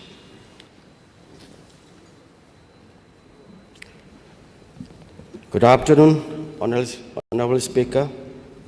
and all honorable members, and everyone who is present here today. Sir, mamangi tha amani da koi Imphal sai sai achoba ising sa mo thokra kanda hai bi sing si last di koi losing lwe da lady ba koi sumda khungang village lui lak pa ngatani adu handa ki sai sai ising sa achoba thokhe ba sa koi jo sigi sing si koi sumda la kanda mu problem so ni tholak pa yai hai na koi precaution lawra kanda koi section na lay adu lay kanda aduna maram oragadi ising chau thokhitre aduga ngarang nan si from the last almost 8-9 days akoi Bisimur district ta nong si continuous rainfall lay bis da ista koi gi akoi sumgi di ai mele ai thang e kendra si labor paja sing si mo gi livelihood kanu si nga gi farm to jaba nga yok jaba aduga part koi gi ising thangba site ta leiba group sing sina loktak pa nga phajar kan da domaina to hinjaba group ngatani handa ki nong kan su basa ngasai gi mogi ising part sing amagi fish pond sing si imai si sing thalaga nik laung leijabne do ngarang nahan tarik taruk evening sai sai koi gi Moirang river sumda toren je kai badigi ising se khangudana lak tan ngarang su koi assembly da koi Moirang honorable MLA jo highway ke bang sai gi kokta da le ba agriculture da le ba lekem je su koi gi ising problem thokhibudo highway sing si hojik akhom loina la kanda ai gi le ba thang kendra si kumbi kendra amusu Moirang kendra yani gi marak sai leibani adana asum Moirang ni lakpa toren kai de lakpa ising man loina la kanda ai gi thange ke de tainer ba Moirang esi gi khoi gi koklibon thoya hai pa jaga sisu aduga ai gi Moirang khonau hagram pat thangloi karen pabi chandapur chingmai mamang saban hai ba jaga sing si mi gi moina farm nga yo lejaba farm je loina flooded oike Oreganda ising si lai na mayam sa ngarang digi ay hek lambadi ay ju ising jam kana lai hay tabdi ay jum halle kana ko sa hapa no lai dana ko gi plastic net ko hapa ne lai da kana masi khatna ba hona ko na tawi adu nga sagi farm jing jai sanga hojik lai di ba ko gi unrest oi ba ko station cha thari ba ko gi irang sina mar bo kana mamangi ko gi ningon chokuba da banjinga je puthop do yon jabani adu nga yo lodre aduna hajik sing nga si yom ba yadabdagi mo sing nga handa ki ningon chok bu addictive problem su irang kha nem thara bani na handa ki ningon chok bu di mo sing nga si yoni haina mo si kanna chen cha tham jabani aduna ising se lakpati ngarang sing nga se loina chakre mapu sing lepa yeng lai ising jing jina farm je cross or lakpati da nga je chonga chatkhe da nga sagi thangna bada leba mai bel jing atopang farm tawdo ba sing su laga in nung thara nga jing si loina phane pha ba jang sagi mapu si di nga sagi khoi gi yumda sa san yok pa hui nung leba si di ai gi compound dai thokra ju madu dai gi hui ni ai madu dai gi san ni hairaga loina mapu oi ne do nga si di once ai gi farms digi ai gi pon je hek thoki matam da ai gi ne claim to ya de ada ngarang si imai bil mayam amadi Moina चाही चुप्पा चाउनु योक्चरेबा ngang योलगा मोइ हिंगनेबगी livelihood अमा ओइनेने खंजरिबा ngang मोइ ममांगदे लोइना chain चखिबदा लोइना कपने प्रजासिंगसे अहिंग सुबु तुमदे हौजिकसु साइगी खोगी मयामसिंगसे हौजिक कमाई तौनी न कोजेन चेंदना तौदना whole night didn't sleep all night didn't sleep laiba farm pusingdugi imai bel singduna kappa ga lai aduga engondu silai ingon sibu kamai tawdu khoka dege na hai aduba oi ai excited angam bakhara ina tobrundi oibudi yabana te aduba yak jikse assembly chathari banina assembly da pothoka da honorable leader of the house ki puning chinjaraga koi fishery department gi ministry of puning chinjaraga kaino toboya bakhara tawna bade yak haijage hairaga dumai thamjarami aduga ngasagi ising chawju soli basi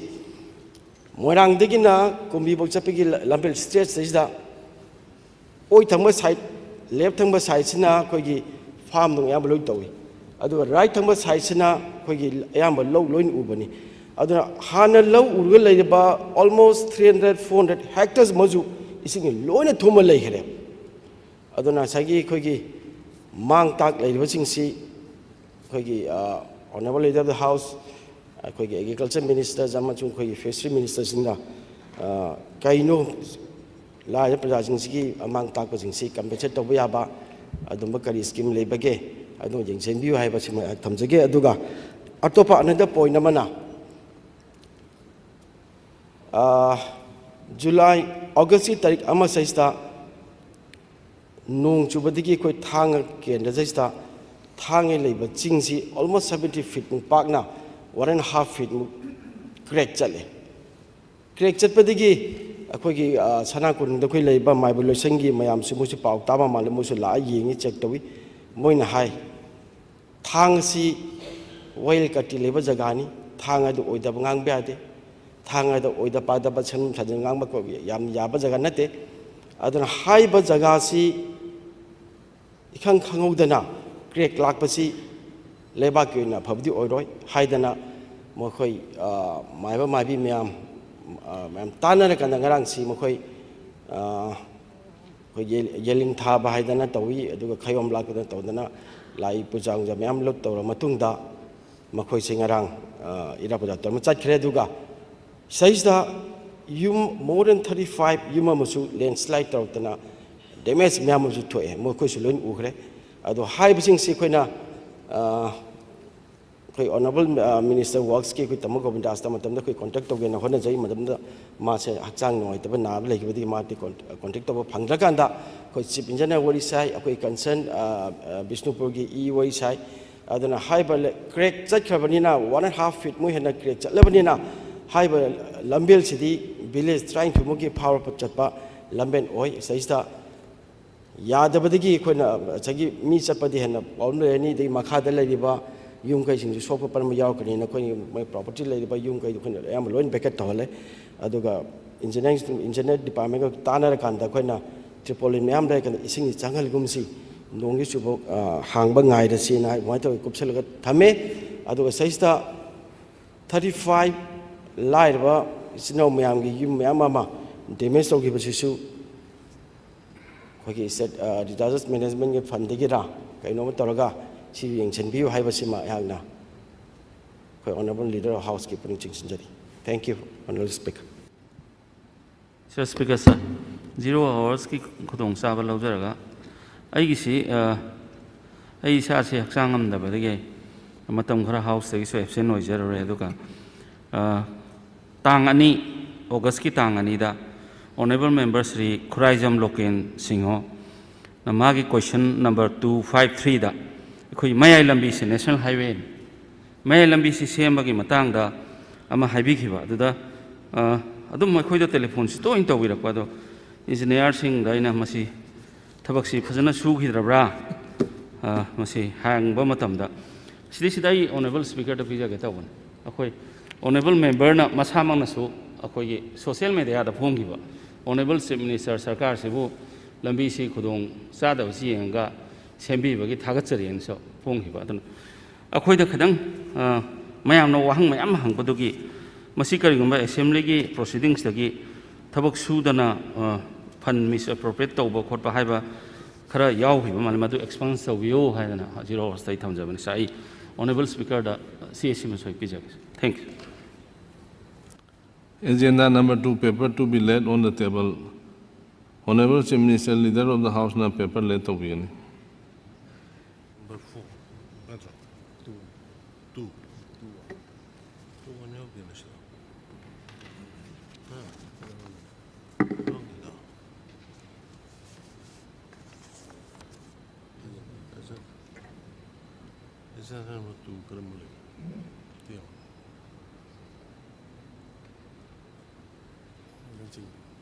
Agenda.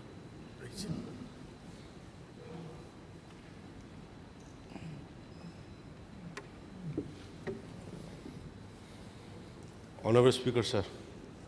I beg to lay the annual report of WAG Board Manipur 22-23. 212. I beg to lay the annual report of WAG Board Manipur 23-24. Agenda number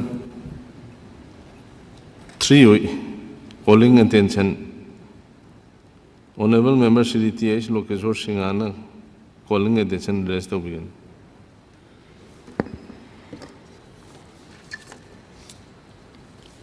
Sir, under Rule 77 of the Rules of Procedure Conduct Ordinance, the Manipur Legislative Assembly, Chigi Makada Ayana calling attention to Kachabasi Maruina Education se Masi free yon when she having Matangani Adubu Sagi Kabar Kagasta Yam Yaure, Matang Pakachaka Education free yon Ulu Haiduna Kaching Sung Tawal District Park Chan Kongdang Janchin Gre Magatang Kotok Javani Adugang Sagi in the Mr. Election honorable Speaker through the honorable minister, honorable Quiggy Home Minister Jari Quiggy Education Department se Quiggy Mubi Sama Saukatpada State Amanatra country Saukatpada quite again Maruiba Hariba Department se Aquina Light Hopa Sunyam Yaroidaba Amani have the Hamim Toloi Karigino Hababu Aquina si scientist oriba Makal Matel Kayagi Sitakanaba development gida Mayam Putorianse Education have a department Makadagi Tolak Mangata never Aduna Halaman Sing Hindavali Education institutional buildings in Mashe human resource, human begidam to di Assemble Lashang Hine Lashang Hadiba Assemble Lashang se Mashe Kogi Tangai Padana Shiki Lashang Jibu couldn't not Tana Siendada, the whole one natra di Nubijati Kama Hinga again. Hingbada, new and Hingbada quite a song, but Andrakala Masam Hiwa Rigadi Masi Isha Lele Shutamaga, Apabako Toranganaba, Apabad Wakan Kanmanganaba, hard human resource Potonaba, Jaga Naba hard institutional areas in Jaga Kanosi building Magi Kanosi, jurisdiction Habitate. Adubu Kadino Chungang Kaudana Hector Nungam the Nutawse covers it up. Asagi a quay please on view, Satamam Tolani, or Zamam Tolani. Quay let them on view, a quay please on him view, Haidana, Sangstan, Kogi, Satagi, in winning Sangstan, Tongusuka Hagre, school union as you hire, Satrajing you hire, or Zazing you hire. Aduna, Shigi, Hariba. Like Shangum Laba, Mubigi, Amatangaraba. Machine has shoki Bamatanda. A human being say, mi ama gi wakhal do pokpa ngam oidene adu itar di kayam yam de important oige haibabu sida government of Manipur na state the private honorable chief minister home private bisna taimak tawdrasu sigis hariba institutional gi area sida education section sida ene makhan mathal kaya gi demand laktana khotana tawba khudimok se asi jibo khona control to bungam dradi where is our law and order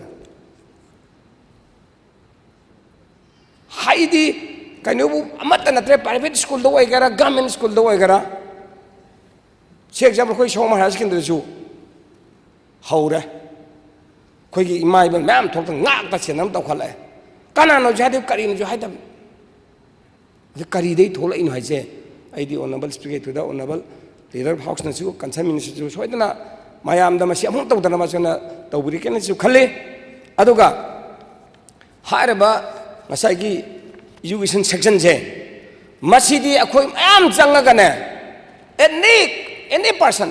changaga asida gakta di aigi through aga house asidagi masai honorable speaker through da aina praja section purna makta su any person pun kai request jari se ai khutno ai hajari se masi kakdang di free zone han biu masi ol tabakanda akhoi je nong na drong di sa soin olakani sa olakpa matamda kai dorokani mi obegi hingbi arthalera roeba aduna akhoi tungi mirona akhoi bu akhoi ni poi bisa da akhoi sahi yorokpa matam sahi humdam fu yorokpa matam da di matam de leramba onama members sing matam de lera sarkar sing dana ngasi akhoi education se free zone hundarba maramutuna akhoi lerek tama phangak tabadagi akhoi je sa olai ni ko habe je soida hainara kani adona masi haidana na bai damak through aga sausida ai me am appeal tau jerisini topiyu atoba da topiyu aduga maruoina honorable leader of house in pung jinje kari ground dagi ngasai gi hariba education sida nongam te nung tabakta ngasai gi ini makhal mathen kaya gi demand torpase thingbang ngamdaba no masi thingbibang namaroidra yaragadi thingbiyu any upaya masi nabir haraga hajagara nonjagara nantra law enforcement sinabigara khopigara or natraga ho re haitarana security thadalanga angi habra maramdi masi khanna school do yawna hona matamde somda di telephone ga mayam toksalamni na angang dal larik phajana takado do tension maram orakana a for apple habido a for boy hagala aba maramdi because of tension aduga harba phatana takado tanjado somna de telephone hajal amina mayumda lagda phara pulang phudek bidra degi amung tawigedra khanbada ngasai gi angang je lek to phajana takpang tabdegi last ta satra jingdu haidor eba oja singduna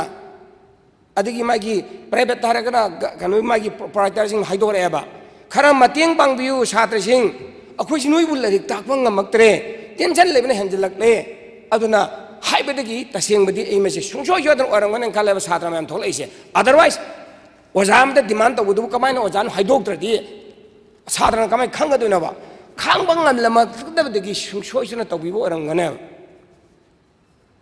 aduga siju ngasai ojasing ngare phone haige haidok piro natra ngamgodan ngamaga tumin tobiro ngamur haibalagna prajapon mar thokdok piro ba satra injan bai thabak tok piro ngamne habalagana chup chap ta tawna karo ngamo habalagana government authority wakat piro ba aduga mayam da thola ga ngasagi karyani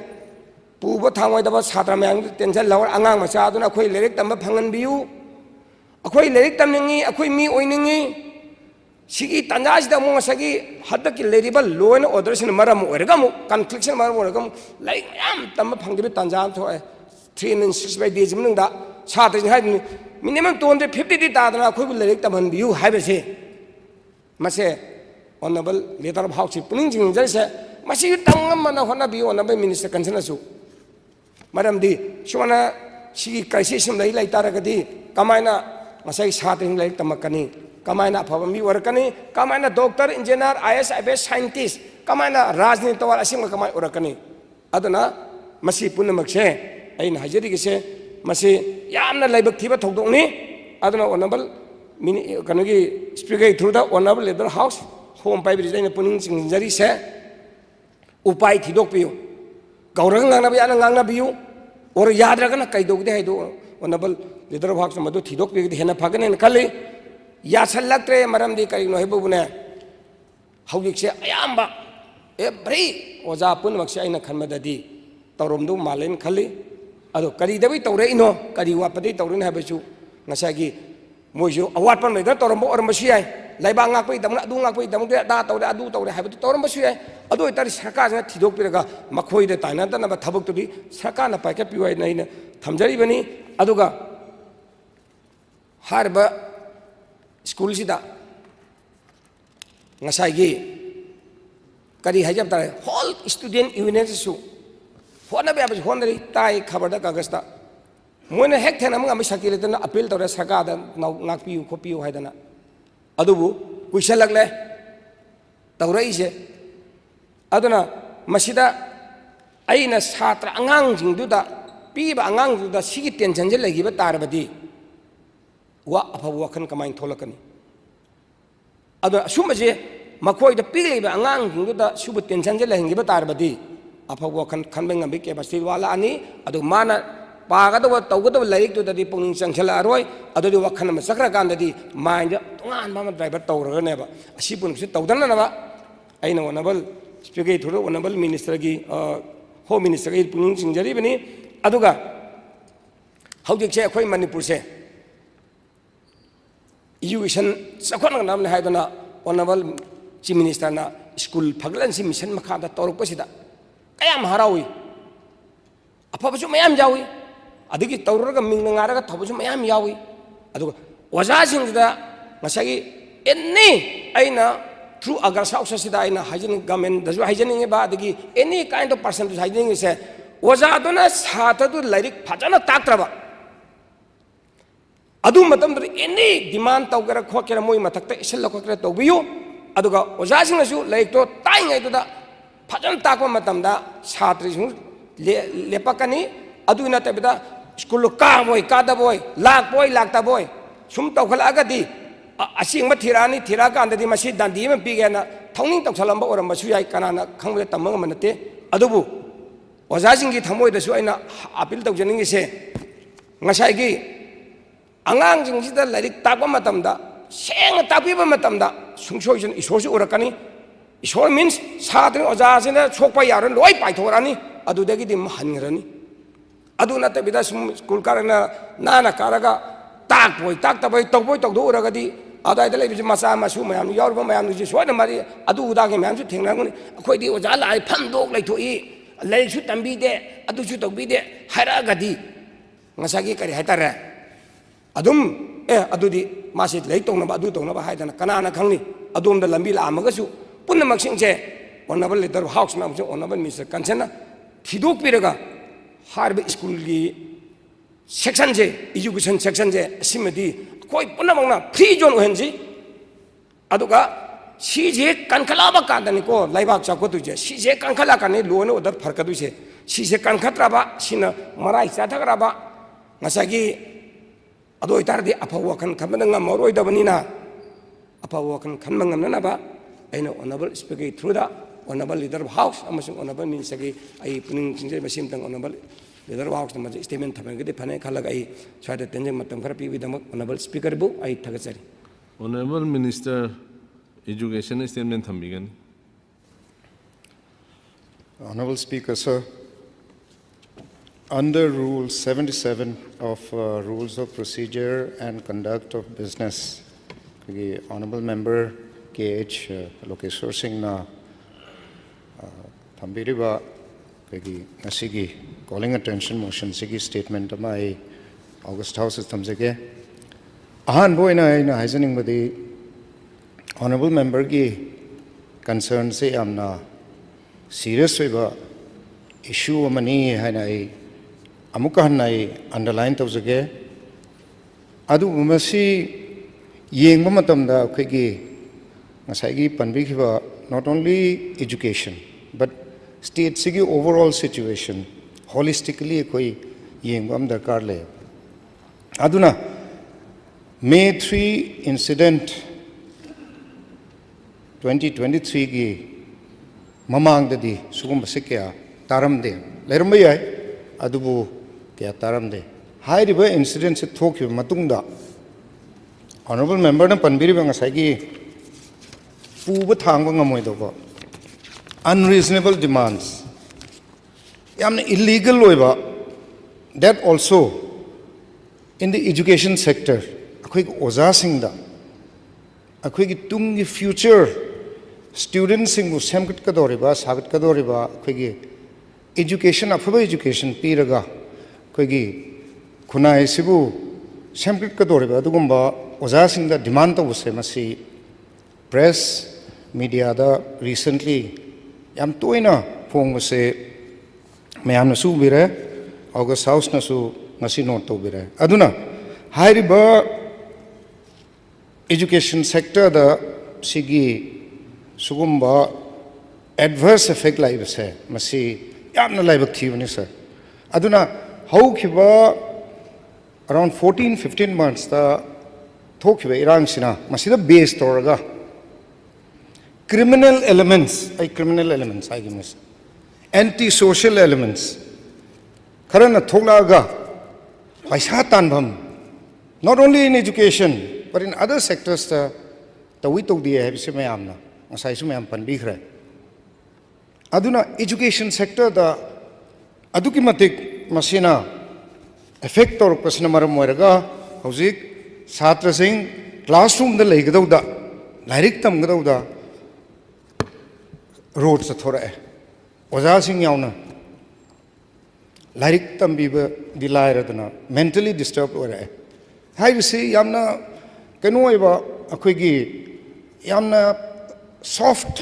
brain se am software angang sing se phajana mol to godo matam sida sugumba yamna nungai taba sugumba thorka se yam laibak thibani adubu hairiba anti social elements sing se schools sing the intimidate to dana oja sing da moigi salary funds piu haidana torka se masi to wignu haidana akhoi gi maheroi group karana trade disturbance 17 disturbance free educational zone demand free zone demand day haidana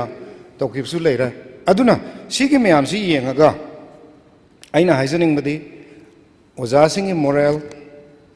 oja sing school da riba atmosphere school da nate even college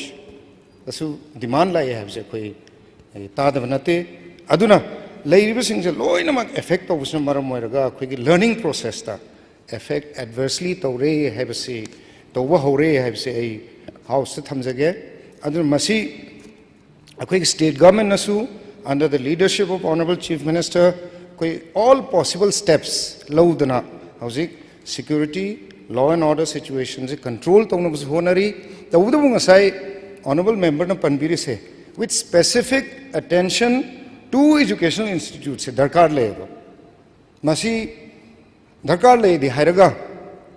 karmain tawsi haiba se suggestion me am tawmina se ai su suggestion amani dai thamjage I would like to suggest and propose in this August House to the security advisor as well as the DGP who is also here that concerned police station sing se sina OC sing sina gari mam detail toraga they should take patrolling of all the educational institutes sina short term measure niko long term measures will lakani as a short term measure hairiba concerned officer in charge sing sina officer me asa em detail toraga natra masamak chatna educational institutions sing da patrolling every educational institute tadi akhoi thambadi ngamoi security ngakpadi adubu during school hours during college hours masi patrolling se masi am darkar le masima number 1 masi karigino haibada hairiba police parties and patrolling sim chalani aduga unwanted elements so called criminal elements sing se thengna tarbi phaba adu school sing si da changaga as a second step concerned principals headmasters sing honorable speaker sir sida changa hang batai kana kana la ami kana kana karmain torga demand tormi oja sing the pressure pv obra phone number piramra haibna sing budo masi me amse loin mag information lokhalaga intelligence gathering asni torga khoi high river schools se protect toba akhoi gi sarkar gi duty ni haib doi thamjage aduna high river as a short term measure sigi measure ani se lokhatpa yam darkar oi aduna oc sing da akhoi gi education department site gi su akhoi gi home department da akhoi in writing pizarake aduga high river steps sing se lokhat piraga akhoi gi education jibu free zone oinaba one minasi haina I thamjage aduga loina na student organization singsu moigi site gi su kanno honabiri madugi damakta I thagar phonduk chari free zone ohenaba aduna hariba steps in the short term loba long term policy program amma koi home department gi su site gi lokhatli haina I ofam khrase thamjaraga honorable member bu I thagar phonduk chari honorable speaker sir thank you so much for giving me time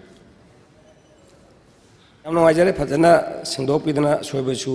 sida sore da koi session ga tobidana through agasa house sida tawsem nangajare ado daina sum koi gi masi horen demand discussion da haina jikan honorable leader of house ni tasengbadi hauji tasengbadi sigi lona oda se honorable koi gi home minister na pai ne ko masi na oja koi leader of house na thambi hen phaga da wai tare ne horen demand ni adu di demand oina hajarage aduga I aroiba last appeal amatang tawjage hariba demand to laiba khuding masingse moisu masa masu mari mata leisu tam yawirangani adu yaragadi I through August house hajari se sikakang di from today haugi am leragasu ngasida yarga tokpiragadi laibak se khwaidagi afaba ama oigani haidna sim tawjara ilosinjagi thank you agenda number 3 Roman number 2 honorable member Shri Lesio Kaising na calling attention rest of weekend Thank you, Honorable Speaker, sir.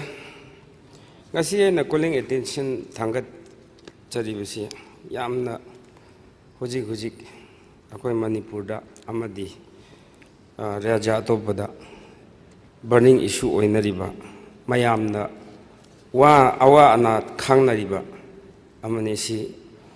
Armed Force Special Power Act si Manipur da di ayamna sigi Armed Force Special Power Act si karino habse loi khangnei khangdaba kana su leti karno di si gi Armed Force Special Power Act ki sapu si phangdaba yamna leiroi na khanjai adu si sir mayamna bhab taba yana ba khitang da mayamna loi khangabne adu bu henna aina horen hairakpada khara mayamna bhab taba yana khitang da matik am panjege sa Armed Force Special Power Act si haiba act ase existing law samvidhan na constitution na provide tauraba empowered forcing mayam paramilitary force police force law enforcing agency na ngamdre atopa special power sem dragadi yararoi haiduna sem kiba law neba yamna phattaba law ni draconian law ni si human right violate tawbuni democracy da di siguma law si chatna dre outdated oire haina mayamna ninda tawriba mayamna yadaba human right activists groups sing individuals sing CSO mayamna si oppose kana tawrin masi law gi makhada sa amani ta khwai phattabsi akoi isana aidi abspa haibsi dum tade taba munna de hain taba magi si real meaning du khallu da kyam thin si tu chung ma ya po ne ba si amta article 4 Roman A gi do amta pa ai mayam gi dam pa jage ba sa this act empowers and commissioned or empowers any commissioned or non-commissioned officer may fire upon or otherwise use force to cause of death. Any commission or non-commissioned officer, commission officer, asina kapa yaiba without warning siba babu kapa yaib ne ba hat pa yai haib ne ba sibu taibang de chatna ba loro ne sibo akhoi si India si loktantra miyam gi government haib ne meaning ga hojik democracy ga hojik ki ek si ga kyam thi khetna kharge ba honorable speaker sir si lo si di su chat na ba yaroi da ba lo ne ba adu karam mai na hojik phau ba Armed Force Special Power Act se akhoi gi da chatna leibra se ai ngak pani akhoi si mi oina udra ba mapanda leiriba mi sing na mi oiba asigi de ka pa ha pa ba yen dawna sa san dawna pulang da ha pa yen dawna khan ba akhoi se akhoi gi human rights standard si suk lo oi khabra ba isai tom na khal laga ai di ikai bu ikai de Manipur de legi dawse aduna si abspa hai bisi kari gi no ba hojik pha akhoi na sijin nar leiri si koi asi si khalu da ai wakhan da nungai ta bam le aduga mi si hek chingnare de dum pha pullaga jail da thamma ya ba kap la hat pa ya ba met la hat pa ya ba there were many incidents Mamang da custodial death le re ka pa hat le taw re yum da tumba yum da le ri se akoi boundary wall sara gate sara thong bhau pa laga du chabi bhau lo laga manung da kundli bhau hap ga tum na rim adu usi ek di sibai sing di anywhere nangi arot pa karigra lo ne thi hum ba ya Human rights, fundamental rights, where is the fundamental right? Right to property. Nangi the labor yum kai karigra any assets mayam si kanon na sin na bayagni anti-social element na sin na ba chances layer de dum thugai ba Supreme Court, High Court, Session Court, Lower Court, all failed system, democratic norms, the Sijinari infrastructure or career law enforcing agency, no, the Moida Lon Pitokram. Nang Poche Lon Tugai, no one does a cap hat be I, Nang Yums Pang Tiumba Pang Dobi I. Akoisi. North Korea da leibdi na tina suma lo si bu chatna ba yari bro ba adu sir aina angang oiringe da Manipuri classical folklores aina taki aigi ipuna hekta waris liba tapta haibagi wari Tapta wari si khang da bale ram moi nongma kai amaga mi ama si huran ba sangonda san huran ba changba mama si angang si kan kapade mama si na o kai la e kapatokti o du daku du la e kaptokti kari kari no har tokti mama si na hapham khang da bagi si angang si kapatok han da di yadre no Taptala han hairu angang kaputo ini kai du su adu tancha char huran mi du na kai si tap phar ga taw du kai du tapta oiram ale na si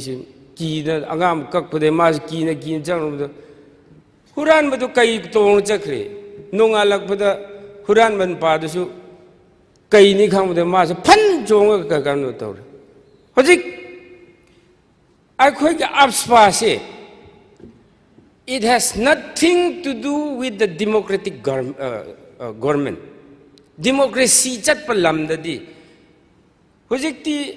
taibang mi se, loy na chawkhat na rabani.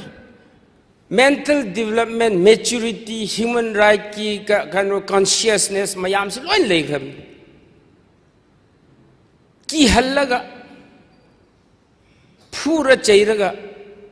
Problem solve तौगदो नते dialogue peaceful means असी पुथोकदम हुजी की तपता की वारी चप मानरब अखोई की आसपा है की हन्नबद गायरे अखोई ने ऑनरेबल सर हिस्ट्री द येंगी से आइना कारणों से 1958 ता आसपा से सेमनी अदु मतमदा असम हाइब कानो स्टेट मनुंगदा NNC नागा नेशनल काउंसिल आइना लेरम अदु मोइगी कानो दो अदु सक्सेशन गी अदु गी मरम दगी मोय आसपा से सेमकपनी later on it atopa राज्य अतोप मथंग मथंग लापन अदु आप्सपा 1958 same बदगी तुंगदा आप्सपा it has become a mother of breeding insurgencies in whole northeast adu same बदगी even Nagaland da phawa maya musliming tawre of fiction maya faction maya 20 kun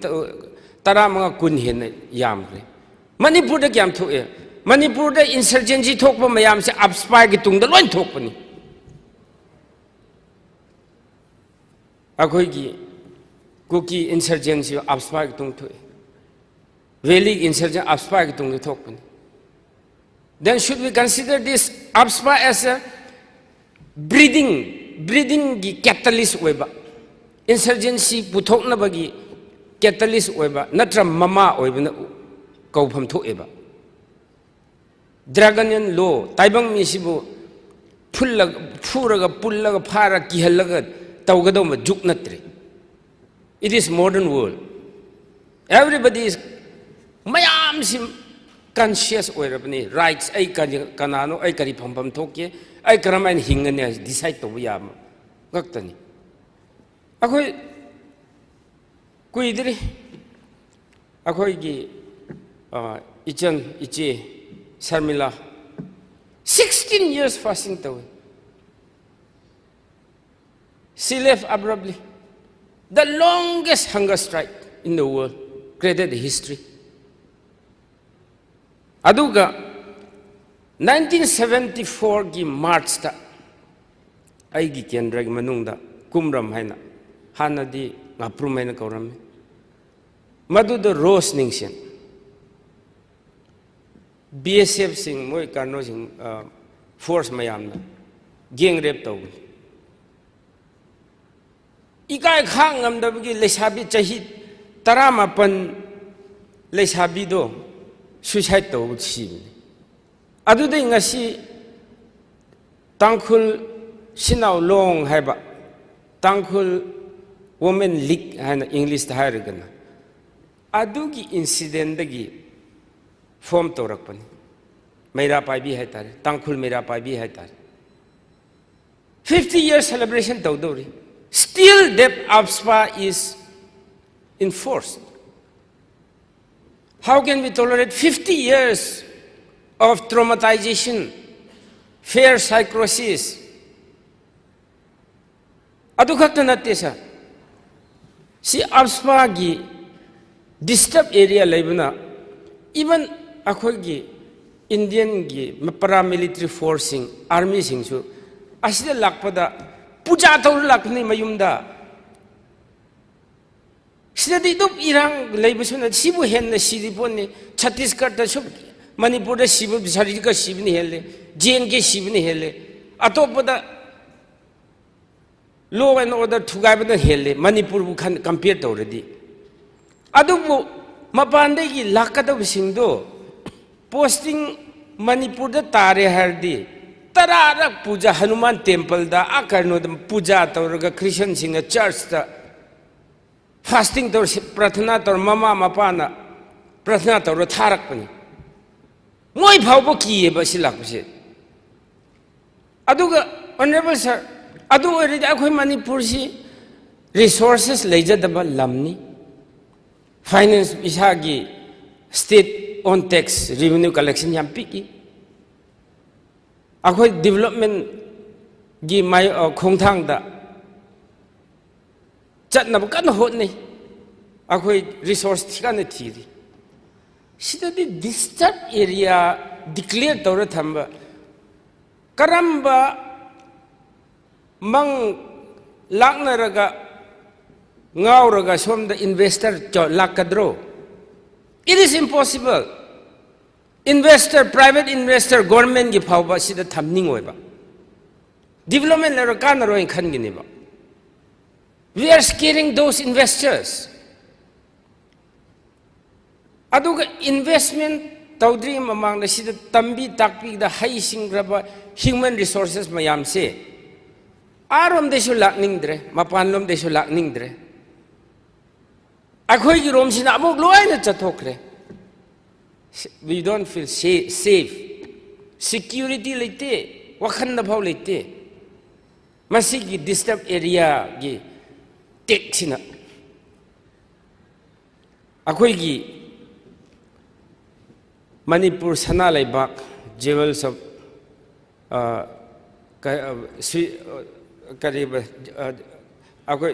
land of jewels haiba. Switzerland in the east haiba. Mayam pi the thame. Maming dadi. Adu would disturb area. How people in the other world akhoi karamain ubraba. Delhi gumba atopa state ta chatlu gan noi Manipur karama tawrige loin hangnab. We feel outward. Akhoi se rebellious oiba. Akhoi se shanti pamdaba. Chawkhatba pamdaba. Khatna chainaba phunaba. Hatna tupnaba gi picture da ueba. Monster oina ueba. See picture se lauthokpa matam oire. Any dispute problem mayam se through dialogue. Peaceful means that. Tawgani in India government na sujik ayamba akhoi se talks. Peace talk loin na launar. Chatharale. Side by side some reciprocate peace talk to chang radi side by side disturb area act to lothok pisi. Aduga armed force special power action lift to kadam. Som dana chay pair ga law warisana si abdu kanani yanige. No may namaga tawudu force ni. We have to convince. Aduna, Honorable Speaker sir. Akhoi gi lamdam ase. Akhoi lamdam ase thai na di kanon peaceful labor matamda angang singsi kapadi kano hojing asai mythology hojing classical ki type to tapta lakani or adu la e hain huji kandi sipai lakani ko kap kunu ko hainari sipai gi government gi akhoi bo ngak sen na ba awa andang da yeng na han sida kano flat thok matamda Indian paramilitary army mayam na kyam phajan thabak tawe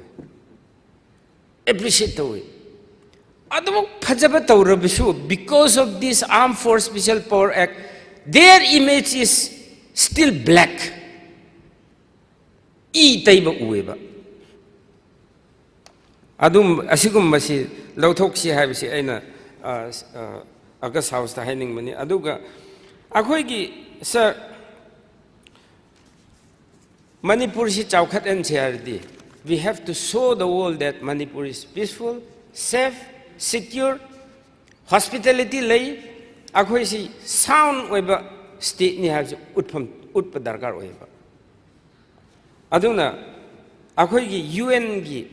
United Nations gi kano March 2012 ta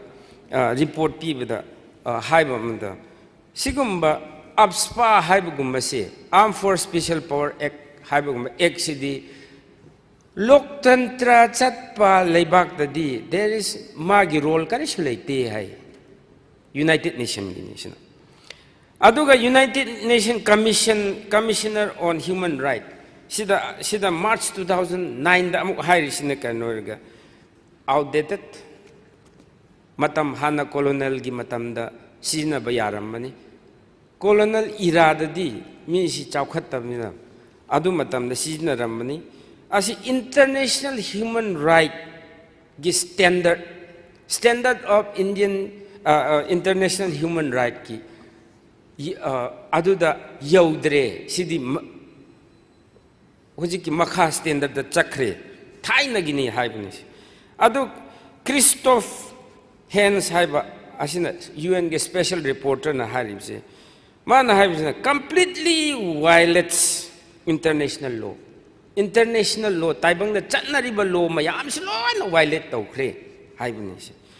aduga India gi manung da commission sem khraba singi sigi report na kare telap na lobuni honorable sir horen matam changdana ba a symbol of hate aduga operation and instrument of high-handedness. See, symbol of hate. India government say ako bukyam yeng kibra hai si sina utle hamne ba. Magi nagrik, magi citizen sing dubo. Lam dubo nungsiraga mi sing du nungside hamne ba. Lam du di pamba, mi du di nungsida ba. Adu democracy haba loktantra ki definition government of the people for the people and by the people adu di sigi log sig kadai da mafam lege habni se instrument of high handedness hen ka hen jan ba adu ka second administrative reform commission gi haib sina it contributes to alienation in the northeast adi mainstream dagi Tanthokpa. I karamay na India ni have a belongingness like a draw. Hey, nang budi hat pa yagni. Nang budi tin ma yagni. Nang di mi kan second class, third class, fourth class citizen gumani hai na. Khalli ba mi sing bu India da chango lao si da pull up laimin na da nung sina si habi si kari theory no ba si. Ngang manama taw na ama. Asigi si aduna yaragadi si munna khanbiraga kano tausi sir aduga political Manipur political stability le law and order dum hengatli development ki part chatle mi mayam se human right ta dialogue ta interest lai nagre adu erab tardi why should we keep such inhuman law adu loisan madasa we claim that India is the biggest democracy in the world. Taibang da quite the chauba democratic country say. How can we effort to keep such law? Chindanama manung da taubuna ama asi taudana ba aduga aspa se sigumba law se subsi sijin na roidam si totally repeal to thokadam aduga sir disturbed area have se hoja ojik I honorable speaker August house ki through the aina concern ministry amadi honorable chief minister da aina haijaning mudi akoi Manipur da Hoi mafam khara da di hujik khara law and order si khara phajaba fully hengataba lerangani akoi tampakta law and order si improve tawre haidana police station taramapan henna dum lift law tawthokre adu ukhrul gumba Sanapati Chandel hujik Tamenglong mayam sida recent past 10 years gumba si sigumba conflict si udre thoktre adu idardi in line with akoi gi hujik tampakta lauthokraba asumaina akoi ching da su disturb area se lift to thokpiro aduga akoi gi aswa se Shidei लौथोकपीनबा ऐसे अगस्त house ता ऐसे earnestly request तौजबनी हुजिकी चाउखतख्रबा मतम सिदा आसपा लेबसी अखोई गी image याम थी मपान चलुबदसु अखोई मनुंगदसु मिस्ट्रस हेंगतले अखोई नेशन सिबु इंडिया बु नुसीबसी याम वाटहले अदुना मेन स्ट्रीम द चांगहन शेर आसपा से थुना लौथोकपा रिपील तौबा हाबसी मरु ओइबनी यारगदी खर थुना अखोई आसपा से अखोई चिंगदसु extend लौथोकपसी चिंगदसु लौथोकपिनबा August House the request thousand. Thank you, sir. Honorable Chief Minister in charge of Home Statement Thambigani. Honorable Speaker, sir. Armed Forces Special Power Act Masigi Mayokta Manipurgi Miyamna Lairakwashi Kuire. Even a Isamak Aina Harold Thudang in a cover about Delhi newspaper Matobukanda. I headline I team those are dedicated for the cause of human rights. Togjarakuni Matam to the prayers, editor Gasi. Press office the President editor or Evagi Kudong Chavo the building Matakta Army car Galani, Manunda, Commando Changakani, me Matanga, Hangni, Tawni Torkana. Democratic rights later Madugi the Giaquedum Mashi fight or Gai Lakibani. Just like cover Torini Matam the Victorish issue, I should Ramai Tawdana Manipur Gumba am the princely kingdom Oiramba Aduga Hoi merger agreement Taurba Matunda Ekogi Manipura central government central gi Matamdugi leadership ni Yangam Mami and Goi I Maduyaning de I was you how the Maduyaning Gon Pomodoi Hagas House ki Tang Pongtok Madam de Princely Kingdom in a later may merge story. Fazan Maduki status some appear and respect Peter and Tamamatanda. Nasimanipur, Lang is Langa Moina Lowy. Parsi state win at Hame, then the Union Territory win on Tamakan. 1950 Manipur Damasigi Armed Forces Special Power Act imposed of Giversi. 1970 Senator Kanagi Sakar Lagi the Mayama Bureau. I machine the party Mati Paninde. Moina Matam the Kuji Kramai Ubuno is a question. I was a question to 1970, 28, 1970 to me. Manipur North District, Aduga Manipur West, Manipur East, Mao West subdivision, Manipur North District of Manipur, and Torkanda. Sigi. Armed Forces Special Power Act Thamdal given. Sigi actually Yauriba, Tauriba doing as I honorable member Nahai. Sati Krama. Me him chungni in a hat pada. Madu guest of where the complaint of where the Yam inhuman river, draconian law is. The high of Posima Kada who suffer Togum Yamama. Not only in the hills. See Exi Makada support to the valley the show. Hill the show. Adugi Manavas I think Satina Funky Madumanabu Nioi Kayana Pungamatawi time extended vision. Armed Forces Special Power Kimayokta Agitation Toki even Seb Ammunition Toki or Darna say Taramari Yamna Mioiba Mother Satkadaba, Mioiba Mother Panbiaba, Dugumba, Eknatavitar. Aduna Hantaksar Aina Panjaning, but the Hanegi colonial time gi criminal law sing, criminal gi action. Hantak Honorable Prime Minister Modi ji Makada Ek ahum criminal law act ahum samtokre hariba samtok pasida khara humanitarian lom da emphasis piba dignity ngebagi ngakpa justice piba adugumagi pot yawba law ahum samtokre hujiki armed forces special power act na manipur da thengnariba awaba sing santa ai nahan panjabado hujiki valley da oireba phibam tawriba phibam nahan third me da gi tawriba situation sida agency kharana di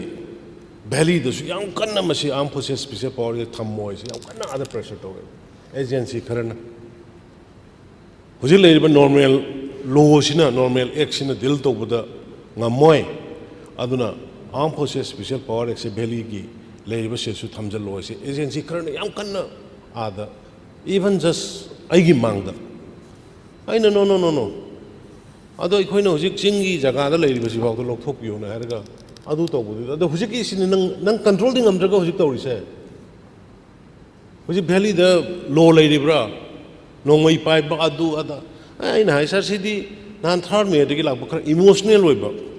mi mayam ama sigi ba hat ki ba yom kai mayam hana badugi emotional loiba da khara laigi badagi vested interested group khara namasi sana bani ai tamna tawga control tawna tawge na mai khumme adu hujik tawrei ba tampaki su hujik tawrei ba situation ji honorable speaker sir kari haina ai nahan budi admaina khummamme hujik amuk chatpa kanda kari hain khumdoino seisu bhab taraktre hujik honorable member location su haigede education gi matang adu da aina haire third me gi da khara emotional oina mayam si loina irang langna badu dai da ma angam tongna bugi adugi satharak pada kidang tawune do koi control tongna ba tawge amdi hai adu oraga su agency sing gudi satisfy oi da bamale adu aina sida laidi armed forces special power ek thammaga law and order fagada bdi nati hai mi je hatlaga phaba kapada kapaga pharaga hatlaga maduna asumma poramadi nahana poramani shanti poramani mayam hat sigre hat kre adu ngaktana yaro aduna khara human approach ma hujiki honorable member na hai to ai industry but lubudi armed forces special power act se tangka kya raktene khoi sida tawgrise the same act se 28/9/1970 da thamjala manipur pumbada manipur north district Mao West, Mao subdivision, adu adala thamjale. Then the same act whole Southern Hill subdivision da mu Manipur North district ki da 15 October 1970 da mu extend awre. Adu dagi mu extended the whole of Manipur South district, Jiribam Manipur Central district yauna, Tengopol yauna 1978. Ab thoidona khoi gi North East leiba or Manipur leiba human value si khanda budona ai khoi dus madu ai su feel da we hai tare sa aduna dumai tor kan dai khoi si aspa gi mayuk ho gi bareli mayam mama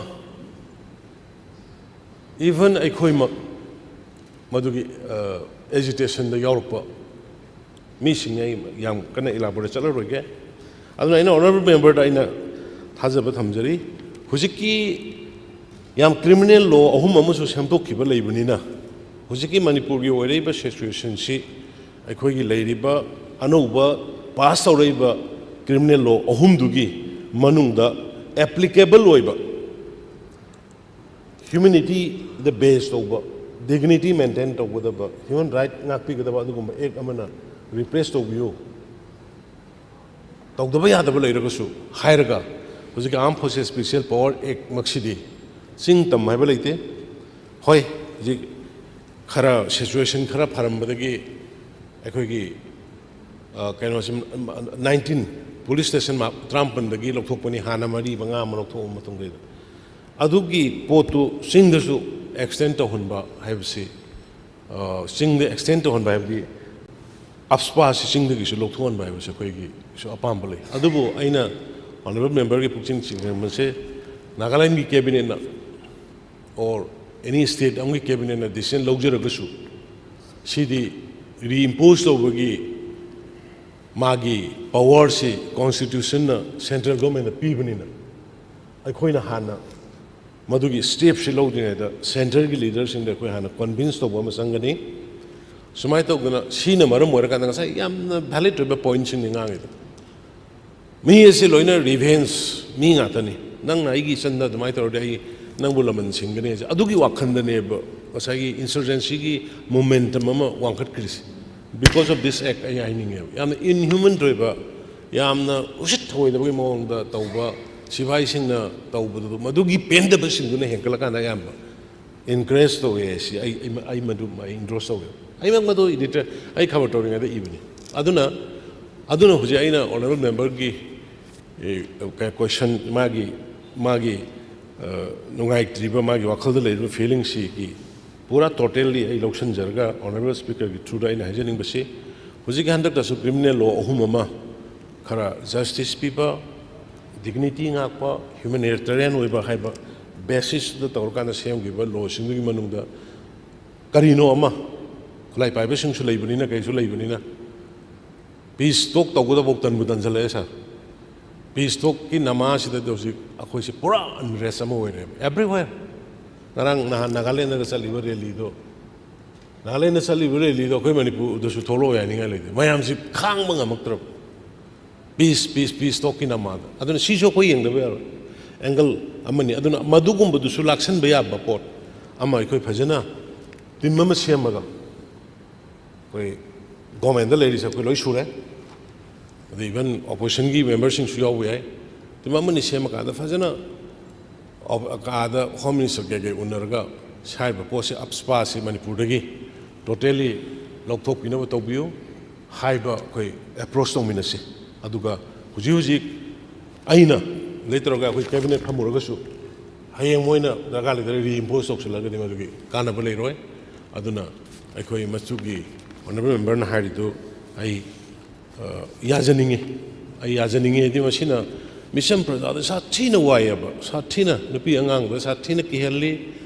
life unrest wa helli amata hole adu hujikti mo abswa dagi hen ba akhoi gangbu no hela bra du khangre akhoi gi gangbu sing dina mo hela bra ngarang na handagi tari ba si ai taba ngamdre adu ai su CM ni home by ni do again ai gi site ki su ai best level da kari to ya ge yenge aduga ai mayam da so ya appeal tawri tampak to su thamjan lo haiba agency mayam gi pressure di delhi da phajna lei re asim di ai sigi kudong sabalor ga haje ga do honorable member na pukhup re ba calling attention si akoi ongtang phajna phamin narga tim mama phajana chalaga do wari sasi moi home secretary IB gi group army gi group aduga even home minister wari phajana sare raga si gi portion akoi si waraga di henkalak pani aduna si natraga di fani hai badonda sathaji na thamjage sir thank you sir. So honorable speaker sir, just clarification matik ama pamjaba sir, article 3 do aspa act 2 gi the article 3 that the governor is empowered to disturb area lauthokpa hapchan mase governor the empowered to ba adudi akhoi girom dagi governor rom da chapna pharoidra habse. Speaker sir ai khungre man honorable member na loksar of the akhoi na lokthou su governor is government akhoi na lokthou su adagi reimpose nagaland ta tawgidana aduna akhoi na lokthou su ada bhat tanadre de kanade ana ada bhat phajana tanaraga handaki criminal law ahum du da gi manung da karamana suitable oiba humanity oiba humanitarian norm da basis oiba dignity tham ngak pangamba justice people ngamba du gumada base targa tawbiu atop tawde yade hargana yaraga di lokthok piro na koina pressure hana piru se haibani. Thank you sir. House si je ntin gi pong ni ba we jon tok jere.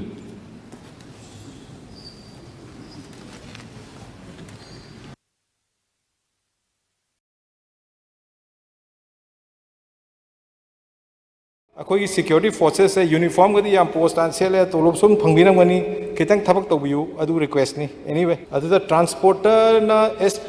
Kangpokpi da phone tawbada sungpai pai bi rakti hai then driver gi report ne pung ani makhai nungdin dagi pung ama phaugi manungda newsprint porakpa truck number AS25FC038 Gambi phai modbung area manakta hangba gate amaduda truck se adum hijack tawre aduga sidais da moina tarpun lauthoi yenge news media gi port na to me ama DI ama da moina pughre aduga si gi port se driver na haibada KNF ni hai moi kunmanga muk sui hai sidais da hoi sibudi akhoi hogi ke manipur gi thoiba situation lanzina adum victim oira hai tare media house to aduda transporter na SP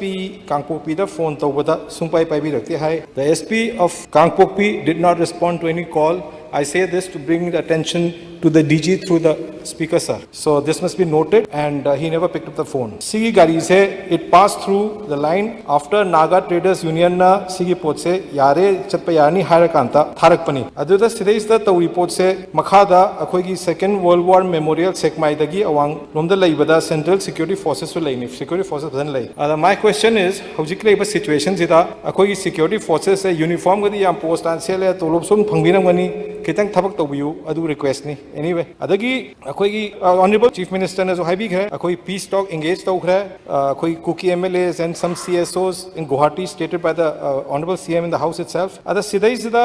Naga Traders Union have been engaging in keeping the national highway free of any kind of disturbances. Well, my heartfelt gratitude to the Naga Traders Union, I salute them. But unfortunately, some groups, armed or unarmed miscreants, have been trying to sabotage the peace. Sigi media the attack over say somewhere I feel that they are trying to sabotage the peace process. So it's unfortunate. Akoi reels is maina paper newspaper media house amgi reels है Moina लोई hijack तौरे अदुगा truck ते याव इसे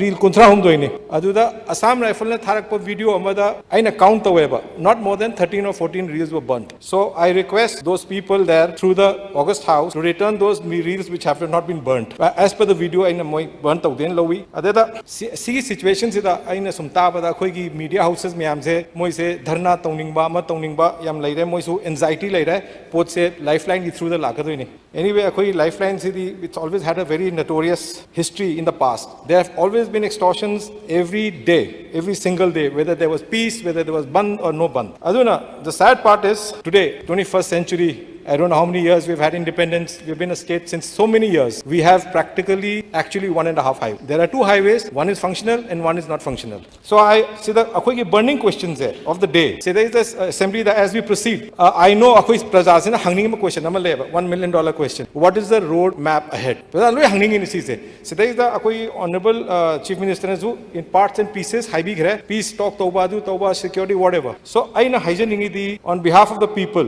Akhoi the hangi se questions I want the Honorable Chief Minister to give the roadmap, policies, whatever for the days ahead and to bring peace. I request the government in the state and the center with all the authority and power in its command to act immediately and